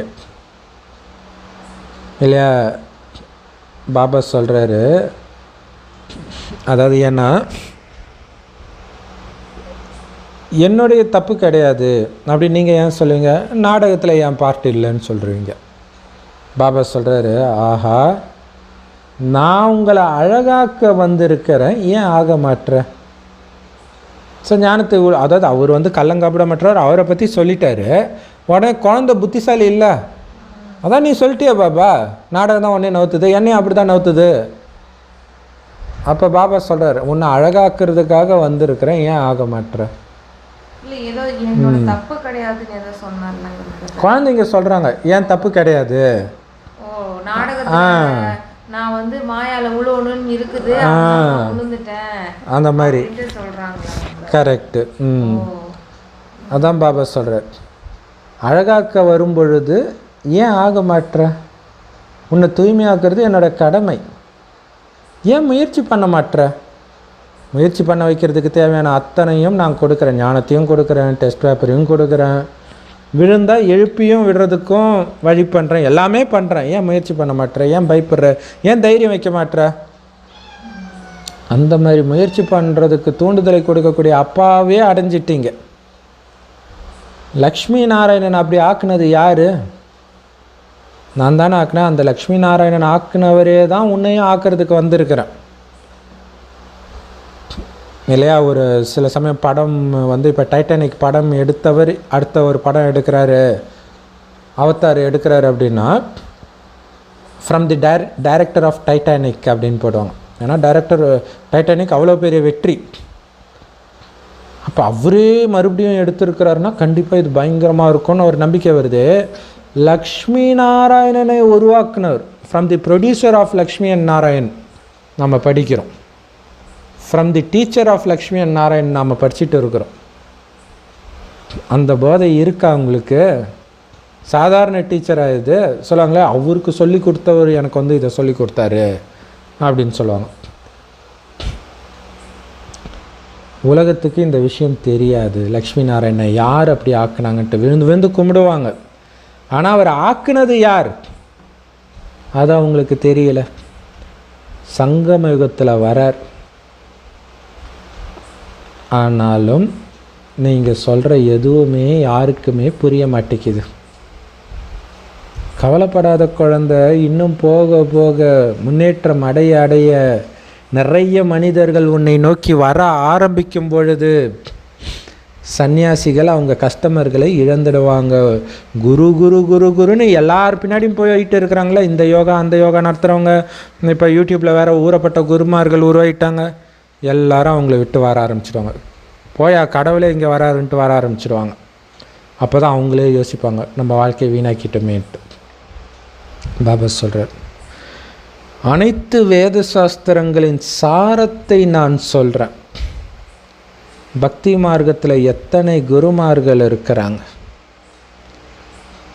ஆனால் ஞான மார்க்கத்தில் குருமார்களுக்கெல்லாம் வேலை கிடையாது. சொர்க்கத்தில் எல்லாரும் தூய்மையாக இருப்பாங்க, அப்புறம் எதுக்கு அவங்களுக்கு குருமார்கள்? அதுக்கப்புறம் துவாபரயுகத்தில் தான் அவங்க அழுக்காக ஆரம்பிக்கிறாங்க. இப்போ கலியுகம் அழியிற நேரத்தில் இறைவன் வந்து எல்லையற்ற வைராக்கிய உள்ளுணர்வை வர வைக்கிறார். ஏன்னா அழிய போகுது, அதனால தான் வர வைக்கிறார். நான் எதுக்கு பற்ற விடணும், நான் எதுக்கு பற்ற விடணும்? எனக்கு எங்கள் அம்மாவை ரொம்ப பிடிக்கும் தெரியுமா, டேய் அவங்க சாக போகிறாங்கடா, அந்த நேரம் உனக்கு வலி வரக்கூடாதுன்னா இப்போயே பற்ற விடுன்றார் இல்லையா? பழைய உலகம் அழிய போகுது, நீ சேர்த்து வச்சது எல்லாம் மண்ணோட மண்ணாக ஆக போகுது. இப்போ நம்ம பார்த்தோம்ல தூத்துக்குடியிலன்னு நினைக்கிறேன், ஒரு வீடு அப்படியே விழுந்தது. அவங்க ஓனர் வந்து பக்கத்து வீட்டு மாடியில் வந்து ஐயோ போச்சேன்னு அழுகுறாங்க. எப்படி துடிச்சிருப்பாங்க. ஆனால் அப்படி போக போகுதுன்னு அவங்களுக்கு ஏற்கனவே தெரிஞ்சிருந்தா ஒரு வைராக்கியம், ஓரளவாவது அந்த வலி குறைஞ்சிருக்கும்ல. உங்களுக்கு கொஞ்சம் கூட வலிக்கக்கூடாதுன்றதுக்காகத்தான் பாபா சொல்கிறார், எல்லையற்ற வைராக்கிய உள்ளுணர்வில் இரு, உன்கிட்ட இருக்கிற அனைத்தும் பறிக்கப்படும். சும்மா கிடையாது. இயேசுநாதரை வந்து திட்டத்திட்ட ஒரு கோவணத்தோடு தொங்க விட்டா மாதிரி தான் இருக்கும் சிலுவையில். அந்த அந்த ட்ரெஸ்ஸே பார்த்தா அப்படி தான் இருக்கும், இடுப்பில் ஸ்லைட்டாக மறைச்சி இருக்கிற மாதிரி. முருகன் பழனி மலையில் கோவணத்தில் தானே இருக்கிறாரு. ஸோ உயர்ந்த நிலை என்ன? அனைத்தையும் இழப்பதற்கு தயாராக இருக்கிற நிலை. அதிர்ச்சி நம்மளுக்கு இருக்காதுல்ல. ஏன்னா பல தடவை பாபா சொல்லிட்டாரு இது நடக்கும் நடக்கும் நடக்கும்ன்ட்டு. திடீர்னு நடக்கும்போது தான் வந்து நம்மளுக்கு ஒரு மாதிரி அதிர்ச்சி ஆகிடும், ஒன்றுமே புரியாது. அதான் பாபா சொல்லிட்டாரே, பாபா கூட இருக்கிறாருன்னு வர சொல்கிறாரு அவர் நமக்கு. அது மட்டும் இல்லாமல் எல்லாரும் பாபா கிட்ட தானே போகிறோம். முதல்ல உயிர் அழியாதுன்னு சொல்லிட்டாரு. கொஞ்ச நாளைக்கு கஷ்டப்படுவாங்க, தண்டனை வாங்குவாங்க, திருப்பியும் பாபாட்ட தான் நம்ம போகிறோம். அதையும் வேற சொல்கிறாரு அவர். நான் கூட்டிகிட்டு போகிறதுக்கு வந்திருக்கேன்னு சொல்கிறாரு அவர். இவ்வளோ விஷயங்களையும் சொல்லி புரிய வைக்கிறார் நமக்கு. ஆனாலும் பாபா நேற்று வானிலை ஏன் என்னை நினைக்காமல் இருக்கிறதுக்கு ஏதாவது ஒரு காரணம் சொல்லுங்கங்கிறார் அவர். இதில் இன்னொரு விஷயம் என்னென்னா, அதிர்ச்சி ஆகாமல் இருப்பாங்கன்றது கூடவே கரெக்டாக புரிஞ்சுக்கிட்டா அதுவே சந்தோஷத்தை கொடுக்கும். இங்கே இழக்கிற ஒன்று அங்கே பல கோடி மடங்கு நமக்கு வரப்போகுது. அதை தெரிஞ்சா இதுதான் பைபிளில் உங்கள் துக்கம் சுகமாக மாறும். எப்படி மாறும்? இந்த ஞானம் புரிந்தால் மாறும். சக்கரத்தை சுற்றிக்கிட்டே இருங்கன்னு அதுக்கு தான் சொல்கிறார். இப்போ நம்மளுக்கு ஒரு வேளை இந்த ஞானமே கிடைக்கலனாலும் கூட இறந்துட்டா நம்ம எங்கே போவோம், என்ன பண்ணுவோம், அந்த மாதிரிலாம் கூட யோசிக்க தோணும் நமக்கு. இப்போ பாபா சொல்லிட்டாரு பரந்தாமுக்கு தானே போகிறோம், வா போகலாம். சரி, உன் பிள்ளை ஞாபகம் வரதா? அட அதுவும் பரந்தாமுக்கு தான் வருது, ஏன் கவலைப்படுற பண்ணின்னு. சரி, அப்புறம் வேறு எங்கே போவாங்க? அட திருப்பி சக்கரத்தில் தான் வர போகிறாங்க, எங்கே போக போகிறாங்க? கூடயே தான் பொழுதனைக்கு சுற்றிட்டு இருக்க போகிறோம், தேவையில்லை அப்படின்னு. ஆனால் இதை நம்ம அடிக்கடி நினைக்கணும் பிரதர். நினைக்கும் போது தான் ஒரு தடவையும் அசிரீரி பயிற்சி பண்ணும்போதெல்லாம் வந்து சில நேரத்தில் வரும் பிரதர், இந்த வேஸ்ட்டு விஷயம் வரும். பரந்தாமத்துக்கு ஒரு தடவையும் பாபா பிக்னிக் போகிற மாதிரி நான் சில நேரத்தில் நினைவு பண்ணும்போது பாபா போகலாமா குழந்த அப்படின்னு சொல்லிட்டு கூப்பிடுவார். இதோ வந்துட்டேன் பாபா அப்படின்னு. நீ வரதா இருந்தால் உடம்பு விட்டு வரணும், சும்மா உடம்பெல்லாம் தூக்கிட்டு வரக்கூடாது அப்படிம்பார். சரி பாபா, ஓகே பாபா. உடனே பிள்ளை ஞாபகம் வரும். குழந்தை இன்னும் குழந்தைய கூட்டிகிட்டு வந்துட்டுருக்குற உடனே இல்லை பாபா அவனும் வரட்டும். நான் இப்போ ஒன்றை ஃபஸ்ட்டு நான் தானே உன்னை கூப்பிட்டேன், முதல்ல நீ வா, அப்புறம் அவனை நான் கூப்பிட்டுக்கிறேன். இல்லை பாபா அவனும் வரட்டும் அப்படின்னு சொல்ல. குழந்த முதல்ல நீ வா, நான் அவனையும் அழைச்சிட்டு தான் போப்பேன், நீ ஒன்றும் கவலைப்படாத. உடனே பாபாட்ட சரிங்க பாபா நீ கூப்பிட்டுப்பல்ல, கண்டிப்பாக அவனை அழைச்சிட்டு வந்துடுவேல்ல? கண்டிப்பாக அழைச்சிட்டு வந்துடுவோம் குழந்தை, நீ கவலைப்படாத. நீ வந்து என்னை நம்புறல்ல, உன்னை காப்பாற்றுவேன் நீ நினைக்கிறல? ஆமாம் பாபா கண்டிப்பாக நினைக்கிறேன். அப்போ உன் குழந்தைய மட்டும் நான் எப்படி விட்டுருவேன்? நீ அவனை என்கிட்ட ஒப்படைச்சிரு, நான் அவனை பார்த்துக்கிறேன். சரி ஓகே பாபா நான் ரெடி ஆகிறேன். உடனே கடன்காரன் வருவான். பாபா கடன் இருக்குதே பாபா என்ன பண்ணுறது? கடன்காரன் தானே, நீ ஏன் கவலைப்படுற, நான் அடைச்சிக்கிறேன், நீ வா, நீ கண்டிப்பாக அடைச்சிடுவியா பாபா? நான் அடைச்சிக்கிறேன் குழந்தை வா அப்படின்னு சொல்லிட்டு அப்படியே மெதுவாக நம்மளுடைய அந்த உடலை விட்டுட்டு புள்ளியாக போய் அழகாக பாபா போய் நம்ம நினச்சிட்டு இருக்கலாம். ஆனால் நம்மளுக்கு ஒரு தடவை அசிரீரி பயிற்சி பண்ணும்போதெல்லாம் இந்த மாதிரி தாட்ஸ் வந்துக்கிட்டே இருக்கும். அப்போ ஒரு தடவையும் நம்ம வந்து பாபாட்ட ஒப்படைச்சிக்கிட்டே இருக்கும். இந்த பாபா ஒன்னோடது நீங்கள் பார்த்துக்கோங்க. ஏன்னா அது பாசிட்டிவாக நம்ம கொடுக்கணும். நீங்கள் வச்சுக்கோங்க, உங்களோடது நீங்கள் பார்த்துக்கோங்க, என் பாபா பார்த்துப்பார், எல்லாத்தையும் பார்த்துப்பார், அவர் பார்த்துப்பார் அப்படின்ட்டு பாசிட்டிவாக நம்ம சொல்லிட்டு இந்த அசிரீரி பயிற்சி பண்ணும்போது நமக்கும் நல்லது நடக்கும், அவங்களுக்கும் நல்லது நடக்கும். அவங்களுக்கும் நம்ம பாசிட்டிவான விஷயங்கள் தானே நம்ம சொல்லியிருக்கோம். அது மட்டும் இல்லாமல் நம்ம பாபாட்ட ஒப்படைச்சிட்டு போயிருக்கிறோம். அது பெரிய விஷயம். மனிதர்கள்ட்ட ஒப்படைக்கல, நான் எந்த விஷயத்தையுமே பாபாட்ட ஒப்படைச்சிருக்கிறோம். அவர் கண்டிப்பாக நல்லது தான் செய்வார் எல்லாத்துக்குமே. Super sister. இது ஆக்சுவலாக வந்து பாபா குழந்தை ஆன புதுசுலேயே எனக்கு இது ஒரு கனவாக வந்தது. பாப்தாதா வந்து அது ஒரு மாதிரி இருக்குது, அந்த இடம் ஒரு வித்தியாசமாக இருக்குது. ஒரு ஹால் மாதிரி இருக்குது, ஆனால் ஒரு சூக்ஷ்மலோகம் மாதிரியும் இருக்குது. ஒரு ப்ளூயிஷ் கலராக இருக்குது. பாப்தாதா பச்சா ஆன்றார். உடனே அப்படியே ஜாலியாக போகிறேன். அது யார் அப்படிங்கிறார். திரும்பி பார்த்தா லௌகிகாப்பா, என்னோட அப்பா பாபா அப்படின்றான். அது அப்பாவான்னு கோபமாக வராரு. திடீர்னு அலறி அடிச்சுட்டு ஓடுறாரு பின்னாடியே. அப்போ அங்கே எல்லாத்தையும் விட்டுட்டு வரணும் உறவு. அப்போ நான் யார்? அது அப்போனா நான் யார்? பாபா சொல்கிறார், இன்னொருத்தர் கூட நீ பேசுகிறத பார்க்க கூட எனக்கு பிடிக்கலன்றார் இல்லையா? ஸோ அதுதான் இப்போ பாபா தண்டனை கொடுக்குறாருன்றாரே, என்ன தண்டனை கொடுக்குறாருன்றீங்க? விட்டுட்டு போகிறதுக்கு வழியை சொல்கிறார். சுகமாக போகணும்னா அந்த சொர்க்கத்துக்கு போகிறதையே நினச்சிட்டு இருக்க அந்த காட்சிகள் ஆக்டிவேட் ஆகிடும், அது தெரிய ஆரம்பிச்சிடும். மற்றவர்களுக்கு இந்த கலியுகத்தில் அந்த புத்தியை மாட்டி மாட்டி அதை பிரிக்கும்போது வர வலி தான் தண்டனை. பிரிக்கிற வலி, வீட்டை விட்டு துரத்துறது வலி, தண்டனை, சொத்து இழக்கிறது, அப்பா அம்மாவை இழக்கிறது, துரோகம். இல்லை பிரதர், இப்போ வந்து நம்ம யார்கிட்ட கேட்டாலும் ஒரு ஆண்மகன் குடும்பஸ்தனன்ட்ட நம்ம கொஸ்டின் கேட்டோன்னு வச்சுக்கோங்களேன், என்ன ஆச்சு, ஏன் சோகமாக இருக்கிறீங்க, அதாவது உயிரை விட போகிறவங்கள்ட்ட போய் நம்ம கேட்டோன்னா அவங்க சொல்கிற ஒரே வார்த்தை என்ன தெரியுமாங்க பிரதர்?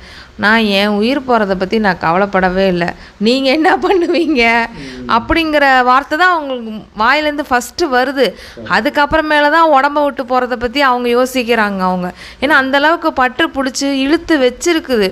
உயிர் வந்து அந்த உடம்புலேருந்து வெளில வர முடியாத அளவுக்கு தண்டனை விட மாட்டேங்குது. அந்தளவுக்கு வெளில டைட்டாக பிடிச்சி வச்சிருக்குது இந்த பற்று எல்லாத்தையுமே. அருள்வாக்கு சுவாமிஜி சேனலில் பார்த்திங்கன்னா ஒரு பெரியம்மா, சொந்த மகள் கூட இல்லை, தன்னுடைய தங்கச்சி மகளுடைய வாழ்க்கைக்காக அவங்க சுற்றிட்டு இருக்கிறாங்க. அவங்களுக்கு அவ்வளோ பற்று. இந்த பொண்ணு நல்லா பார்த்துக்கோங்கடா அப்படிலாம் அழுகுறாங்க, பேயாக வந்து. யோசிச்சு பாருங்கள். அதுக்கு தான் பாபா சொல்கிறார், எல்லையற்ற வைராக்கியம் வரணும், உலகம் அழிய போது காலி பண்ண போகிறேன். அதனால தான் பாபா சொல்கிறாரு, இந்த சுடுகாட்டிலிருந்து உங்கள் புத்தியை நீக்குங்க. சுடுகாட்டில் சிவன் தியானம் பண்ணுற மாதிரி காட்டினது சிவன் இல்லை, நம்ம தியானம் பண்ணுறோம். அதாவது இதை நாம் சுடுகாடாக நினைக்கணும். அழிவற்ற பாபா மட்டும்தான் நினைக்கணும். அப்போ தான் நம்மளுடைய பாவம் அழியும். ஏன்னா இப்போ கணக்கு முடிக்க வேண்டிய நேரம், கணக்கை உருவாக்க வேண்டிய நேரம் கிடையாது. அதுக்கு தான் முன்கூட்டியே பாபா சொல்கிறார், கல்யாணம் பண்ணிக்காதீங்க, சரி பண்ணிட்டீங்களா, குழந்தையாவது பெற்றுக்காதீங்க. ஸோ இதெல்லாம் ஆனாலும் அப்போ நல்ல யோகா பண்ணி பற்று அவங்க எங்களது கிடையாதுன்னு இருங்க. இல்லாட்டினா நீங்கள் எத்தனை உறவுகளை உருவாக்குறீங்களோ அந்த உறவுக்கு வலி வரும்போதெல்லாம் உங்களுக்கும் வலிக்கும். இப்போ கணக்கு முடிக்க வேண்டிய நேரத்தில் கணக்கை உருவாக்காதீங்க அப்படிங்கிறார். இல்லை, இங்கே இருக்கிற எல்லாருமே வந்து இறந்துட்டாங்கன்னா பேய் தானே, பேயோட என்ன உங்களுக்கு கணக்கு வழக்கு? எல்லோருடைய கர்ம கணக்கும் இப்போ முடிச்சாகணும். ஆக்சுவலாக பேயோட கணக்கு வைக்கிறதுன்றது வந்து இறந்தவங்க கணவன் இறந்தாருன்னா அந்த வீட்டையே சுற்றிக்கிட்டு இருப்பார். மனைவி உட்காந்து பூசாரி, எங்கள் தெருவில் இது நடந்துச்சு. இந்து சாமியாரை கூப்பிட்டு தோத்துனாங்க, பாதிரியாரை கூப்பிட்டு ஓட்டி பார்த்தாங்க, என்னென்னமோ. அவருடைய புத்தி இங்கேயே மாட்டிக்கிட்டு இருக்குது. ஸோ அதுக்கு தான் சொல்கிறது, கணக்கை முடிக்கணும், உருவாக்காதீங்க, விலகி இருங்க. உலகத்தின் அனைத்து ஆத்மாக்களுடைய பாகமும் அந்தந்த ஆத்மாவில் முழுசாக பதிவாகி இருக்குது. ஒவ்வொரு உடலை எடுத்து அந்த உடலில் இருந்து நடிக்க வேண்டிய பாகத்தை நடிச்சிட்டு அடுத்த பாகம் வேறு உடலில் இருக்குனதும் போட்டு டக்குன்னு இதை விட்டுட்டு போய் இன்னொரு உடலை எடுத்துடும். இதை யோசிச்சு பாருங்களா இல்லையா? அது கண்டினியூஸாக இருக்குது. ஆத்மாவில் நடிப்பு, உடம்புல இருந்தாலும் நடிப்பு இருக்கும், பேயா அலைஞ்சாலும் நடிப்பு இருக்கும், இன்னொரு உடல் எடுத்தாலும் நடிப்பு இருக்கும். அந்த நடிப்பு தான் அங்கே ஒரு இப்போ ஜெனட்டிக் பாஷையில் சொல்லணும்னா டிஎன்ஏ மாதிரி இருக்குது. அடுத்தது என்ன பண்ணணுன்றது பதிவாகி இருக்குது. ஆனால் எந்த இடத்துல பண்ணணும் அப்படின்னு பதிவாகி இருக்கிற மாதிரியே எந்த உடலில் போய் பண்ணணுன்னு பதிவாகி இருக்குது. அப்போ எதுக்கு அழுவுறீங்க? அப்போ அது அழுவுறது எவ்வளோ பெரிய அறியாமைன்னு அப்போ தான் நமக்கு தெரியும் இல்லையா? இப்போ நம்ம கூட எவ்வளோ சிரித்து பேசிக்கிட்டு அன்பான அப்பா அம்மாவாக இருக்கலாம், கணவன் மனைவியாக இருக்கலாம், குழந்தையாக இருக்கலாம், அந்த நடிப்பு முடிஞ்ச உடனே போயிடும். கிராமத்தில் சாதாரண சொல்லுவாங்க, விதி முடிஞ்சிச்சு போயிடுச்சு, அவ்வளோதான் இல்லையா? இந்த உடம்பில் இருக்க வேண்டிய விதி முடிந்து விட்டது. ஏன்னா பாகம் அழிவற்று இருக்குது. அது ஒவ்வொரு கல்பத்திலும் கொஞ்சம் கூட மாறாது. அதே மாதிரி நடிக்கும் 5000 வருஷமும். அப்படின்னு என்ன அர்த்தம்? 5000 வருஷத்துக்கு முன்னாடி நான் எப்போ இறந்தனோ அதே டைம் இப்போவும் இறப்பேன். இப்போ எல்லாமே பதிவாகி இருக்குது இல்லை? ஜஸ்ட்டு அந்த ட்ராமாவை விலகி சாட்சியாக பாருங்கள். உங்கள் அப்பா அம்மா எப்போ இறந்தாங்க கரெக்டாக அந்த டைம் இறப்பாங்க. உங்கள் கணவன் அல்லது மனைவி எப்போ இறந்தாங்க கரெக்டாக அந்த டைம் இறப்பாங்க. எல்லையற்ற நாடகம், பெரிய நாடகம், 5000 வருஷ நாடகம். வரிசைக்கிரமமாக சிலர் ஆன்மீக சேவை அல்லது ஸ்தூல சேவை பண்ணுறாங்க. சிலர் சொல்கிறாங்க, பிரம்மா பாபா கிட்ட சொல்கிறாங்களாம், பாபா நான் இப்போ உங்களுக்கு டிரைவராக இருக்கிறேன் பாபா, அப்போ தான் நான் அங்கே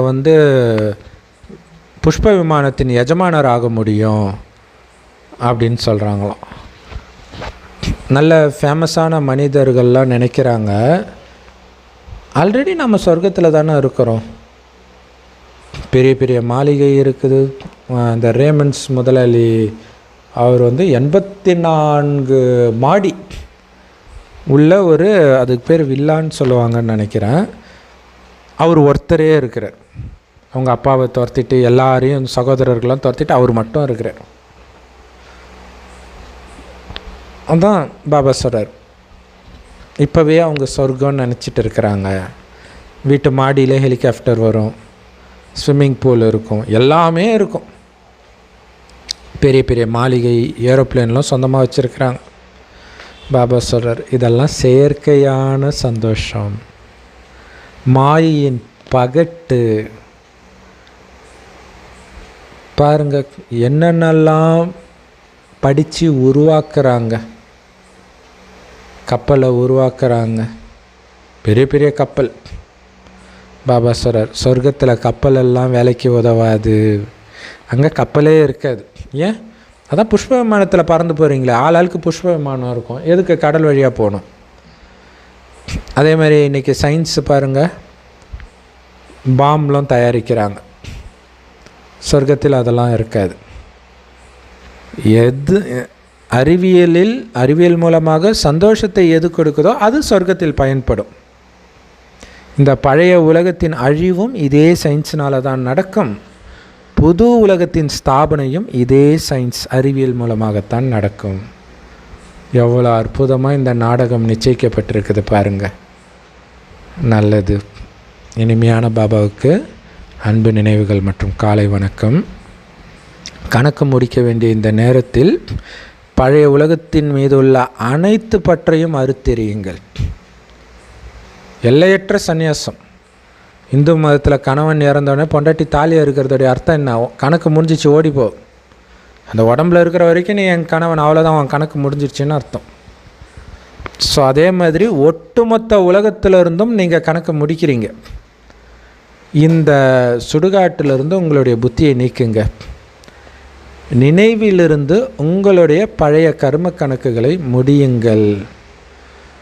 நிரந்தரமாக ஞான ரத்தினங்கள் மட்டும்தான் உங்கள் உதட்டிலிருந்து வரணுமே தவிர கற்கள் வரக்கூடாது. முழு அன்னப்பறவையாகுங்க. முட்களை மலராக்கக்கூடிய சேவை செய்யுங்க. வரதானம் செம்ம பவர்ஃபுல்லான வரதானம். நம்பர் 1க்கும் கடைசி நம்பருக்கும் என்ன வித்தியாசன்றதை சொல்கிற வரதானம். ஸோ ரொம்ப ரொம்ப கவனம் வைங்க. பல தடவை பாபா சொல்லியிருக்கிறாரு, இருந்தாலும் பல தடவை நம்ம ஃபெயில் ஆகிறோம். என்ன அப்படின்னா, நீங்கள் சேவை செய்யும் பொழுது எல்லையற்ற வைராக்கிய உள்ளுணர்வை எடுத்துகிட்டு வரக்கூடிய சாதனத்தை நிறுத்தாமல் சேவை செய்யணும். அப்போ தான் வெற்றி சொரூபமாக ஆவீங்கன்றார். ஏன்னா சேவை செய்யும் பொழுது கண்டிப்பாக உங்களுக்கு சந்தோஷம் இருக்கும், சக்தி இருக்கும், எங்கேருந்து தான் பசிக்கும், உங்களால் நிற்கவே முடியாது. ஆனால் திடீர்னு ஒரு 4-5 பேர் வந்துட்டாங்க ஞானத்தை கேட்கணும்னா எங்கே தான் பசி போச்சுன்னு தெரியாது, எங்கேருந்து தான் சக்தி வந்ததுன்னே தெரியாது, அவ்வளோ சந்தோஷம் வேறு இருக்கும். ஆனால் அதே சேவையின் மூலமாக தான் உங்கள் வைராக்கிய உள்ளுணர்வும் போயிடும். விலகி இருந்து சேவை செய்ய சொன்னாரே, மறந்துடும். விலகியும் இருக்கணும், அன்பாகவும் இருக்கணும்னாரு, அன்பு இருக்கும், விலகுனது போயிடும். ஸோ அந்த விலகிறது போயிடுது சேவை செய்யும் பொழுது. அதனால தான் சேவையில் மாயா வருது, அது ஞாபகப்படுத்துறதுக்கு வருது. ஸோ அப்போ நீங்கள் நீங்கள் விலகி இருக்கிறீங்கன்னா என்ன ஆகும்? மாயா எப்போ வேணாலும் வரும், நான் அதனால் அசைய மாட்டேன். இப்போ ஒரு 4 பேருக்கு நான் ஞானத்தை கொடுக்கும்போது திடீர்னு ஒருத்தர் வந்து எல்லோரும் முன்னாடி என்னை அவமானப்படுத்தினாலும் நான் அமைதியாக இருப்பேன், அதற்கு நான் தயாராக இருக்கிறேன்ற உணர்விலே நீங்கள் சேவை செய்யணும். ஏன்னா அந்த சேவை கூட விலகி செய்யுங்கன்றார். ஆர்வமாக செய்யணும், ஆனால் டக்குன்னு அந்த சேவை உங்கள்கிட்ட இருந்து பறிக்கப்படுதுன்னா அமைதி கொஞ்சம் கூட குறையக்கூடாது. அதுதான் எல்லையற்ற வைராக்கிய உள்ளுணர்வு. அதில் கவனம் கொடுங்க. ஏன்னா சேவை செய்யும்போது அது விட்டுடுறீங்க. அதனால் எல்லையற்ற வைராக்கிய உள்ளுணர்வை எழுப்பிக்கிட்டே இருங்க. இப்போ சேவை செய்கிறதுக்கு காலைல 6 மணிக்கு இங்கே வரணும், இந்த இடத்துல இந்த ஃப்ளெக்ஸ் வைக்கணும், இந்த மாதிரிலாம் திட்டம் போடுறீங்க, அதனால் வெற்றி கிடைக்கிது. ஆனால் அது வந்து முழு வெற்றின்னு சொல்ல முடியாது, ரொம்ப கஷ்டப்பட்டு இந்த மாதிரிலாம் ஆகுது. ஸோ ஈஸியாக வெற்றி அடையணும் அப்படின்னா அந்த சேவை செய்யும்போது, திட்டம் போடும்போது எல்லாத்துலேயுமே எல்லையற்ற வைராக்கிய உள்ளுணர்வு வெளிப்பட்டு இருக்கிறதுக்கான திட்டத்தையும் சேர்த்து போடுங்க இல்லையா. எல்லையற்ற வைராக்கிய உள்ளுணர்வு இருக்கிறதுக்கான ஞானம் இந்த 6 மணிலேருந்து 7 மணி வரைக்கும் நான் இந்த ஞான பாயிண்ட் மைண்டுக்குள்ளே சொல்லிக்கிட்டே இருப்பேன். 7 to 8 இது இப்படி இல்லையா. நான் பாபா கிட்டே போய்கிட்டு இருக்கிறேன், சொர்க்கத்துக்கு போயிட்டு இருக்கிறேன். இப்போ இந்த ஞானத்தை கொடுத்துட்டு இருக்கும்போது உயிர் பிரிஞ்சாலும் நான் டக்குன்னு பாபா கிட்டே போயிடணும். அப்போ இங்கே இருக்கிறவங்க முகம் என் மைண்டில் பதியக்கூடாது. இந்த மாதிரிலாம் ஞானத்தை மனதுக்குள்ளே சுற்றிக்கிட்டே இருக்கணும். சேவை செய்கிறதுக்கு நிறைய பேர் உங்களுக்கு துணையாக வரலாம், பலவிதமான சாதனங்கள் உங்களுக்கு கிடைக்கலாம். ஆனாலும் சேவை செய்யும் பொழுது அந்த எல்லையற்ற வைராக்கிய உள்ளுணர்வு உள்ளடங்காமல் பார்த்து கொள்ளுங்கள். அது வெளிப்பட்ட ரூபத்தில் இருக்கணும். ஆக்சுவலாக நாளைக்கு முரளி ஃபுல்லாக இதை பற்றி தான், சண்டே முரளி செம பவர்ஃபுல் முரளி, மிஸ் பண்ணிடாதீங்க. ஸோ பாபா சொல்கிறார் அது வெளிப்பட்ட ரூபத்தில் இருக்கணும். எத்தனை மீதும் பார்த்தும் பார்க்காமல் கேட்டும் கேட்காமல் இருக்கணும்னு சொல்கிறார் இல்லையா. ஸ்லைட்டாக ஒன்றுத்தின் மீது நீங்கள் பற்று வச்சிட்டாலே மாயை உள்ள என்ட்ராய்டுவர். மாயாவுக்கு நீங்கள் வாசல் திறந்து வச்சிட்டிங்கன்னு அர்த்தம். அப்புறம் அடி வாங்கின பிறகு தான் ஓ நம்ம தப்பு பண்ணிட்டோம் அப்படின்னு தோணும். அதான் பாபா சொல்கிறாரு, எப்போ இந்த சாதனங்களை பயன்படுத்துறதுக்கும் எல்லையற்ற வைராக்கிய உள்ளுணர்வுக்கான சாதனத்தில் இருப்பதற்கும் சமநிலை வகிக்கிறீங்களோ அப்போ தான் வெற்றியின் சொரூபமாக இருப்பீங்க. தொட்டதெல்லாம் வெற்றியாக இருக்கும் இல்லையா. ஏன்னா நீங்கள் முதல்ல அந்த உள்ளிருந்து வரும் சந்தோஷம், ஐயோ என்ன இன்றைக்கி அவங்க வரலையே. பாபா சொன்னார் இல்லையா, நிறைய பேருக்கு ஞானத்தை கொடுக்குறோம், சென்டருக்கு யாருமே வரமாட்டுறாங்களே, நீ திருப்தியாக கொடுத்தியா அவ்வளோதான், உனக்கு மார்க் வந்துச்சு, நீ ஏன் கவலைப்படுற, செய்தி போயிடுச்சு. திருப்தி இல்லாமல் சேவை செய்தால் அது சேவையே கிடையாதுன்ற. ஸோ அப்போ நான் விலகி இருந்து பாபா சொல்கிறார் சகோதர ஆத்மாக்களுக்கு சொல்கிறேன், உள்ளன்போடு சொல்கிறேன். ஆனால் ஆத்மா மேலே மட்டும்தான் அந்த அன்பு. அது நான் கொடுக்குற ஞானம் 5 வருஷம் கழித்து வேலை செய்யலாம், 10 வருஷம் கழித்து வேலை செய்யலாம், ஏன் இந்த உடம்பை விட்டு அடுத்த உடம்பை எடுத்து கூட வேலை செய்யலாம். ஆனால் கண்டிப்பாக வேலை செய்யுன்ற. ஸோ அதுக்கு தான் எல்லைக்கு அப்பாற்பட்ட வைராக்கிய உள்ளுணர்வு இருக்கணும் அப்படிங்கிற. எந்த காரியம் செஞ்சாலும் சேவை மட்டும் இல்லை, லௌகிக்க காரியம் செய்தாலும் இது மைண்டில் இருந்துக்கிட்டே இருக்கணும். நான் பாபா 3வது யாரும் இல்லை. ஜானகிதாதி கடைசி வரைக்கும் சொல்லிகிட்டே இருந்தாங்க பாருங்கள், சிரிச்சுக்கிட்டே இருப்பாங்க. நிறைய பேர் நினச்சிக்கலாம் ஜானகிதாதி வந்து அலட்சியமாக இருக்கிறாங்க, ஜாலியாக சிரிச்சுக்கிட்டு இருக்கிறாங்கன்ட்டு. ஆனால் சிரிச்சுக்கிட்டு இருந்தாலும் அவங்க வாயிலிருந்து என்ன வந்துக்கிட்டு இருக்கும் எந்த நேரமோ, நானும் பாபா 3வது யாரும் இல்லை.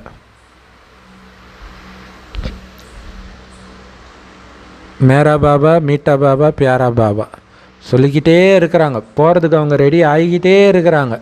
ஆகிக்கிட்டே அவங்க இங்கேயும் ஜாலியாக இருக்கிறாங்க. இங்கே ஜாலியாக இருந்தாலும் அங்கே பயிற்சியில் அலட்சியமாக இல்லை. ரொம்ப முக்கியமானது.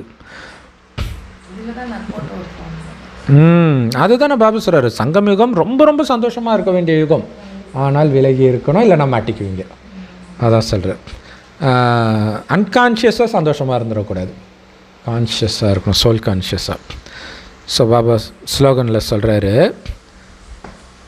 நடக்க முடியாததெல்லாம் நடத்தி காட்டுறீங்க இல்லை இந்த சங்கம யுகத்தில், அதுதான் கடவுள் மேலே அன்பு வச்சுருக்கிறதுடைய அடையாளம். யோசிச்சு பாருங்கள், நீங்கள் பாபா குழந்தை ஆன பிறகு என்னென்ன மாற்றம் உங்களுக்குள்ளேயே. சேவையில் நிறைய விஷயங்கள் சாதிச்சிருப்பீங்க, அது ஒன்று. அடுத்தது உங்களுக்குள்ளேயே எவ்வளோ மாற்றம். இதுக்கு முன்னாடி உங்களுக்கு பிடிச்ச பொருளை சாப்பிட்றத நிறுத்தியிருப்பீங்க.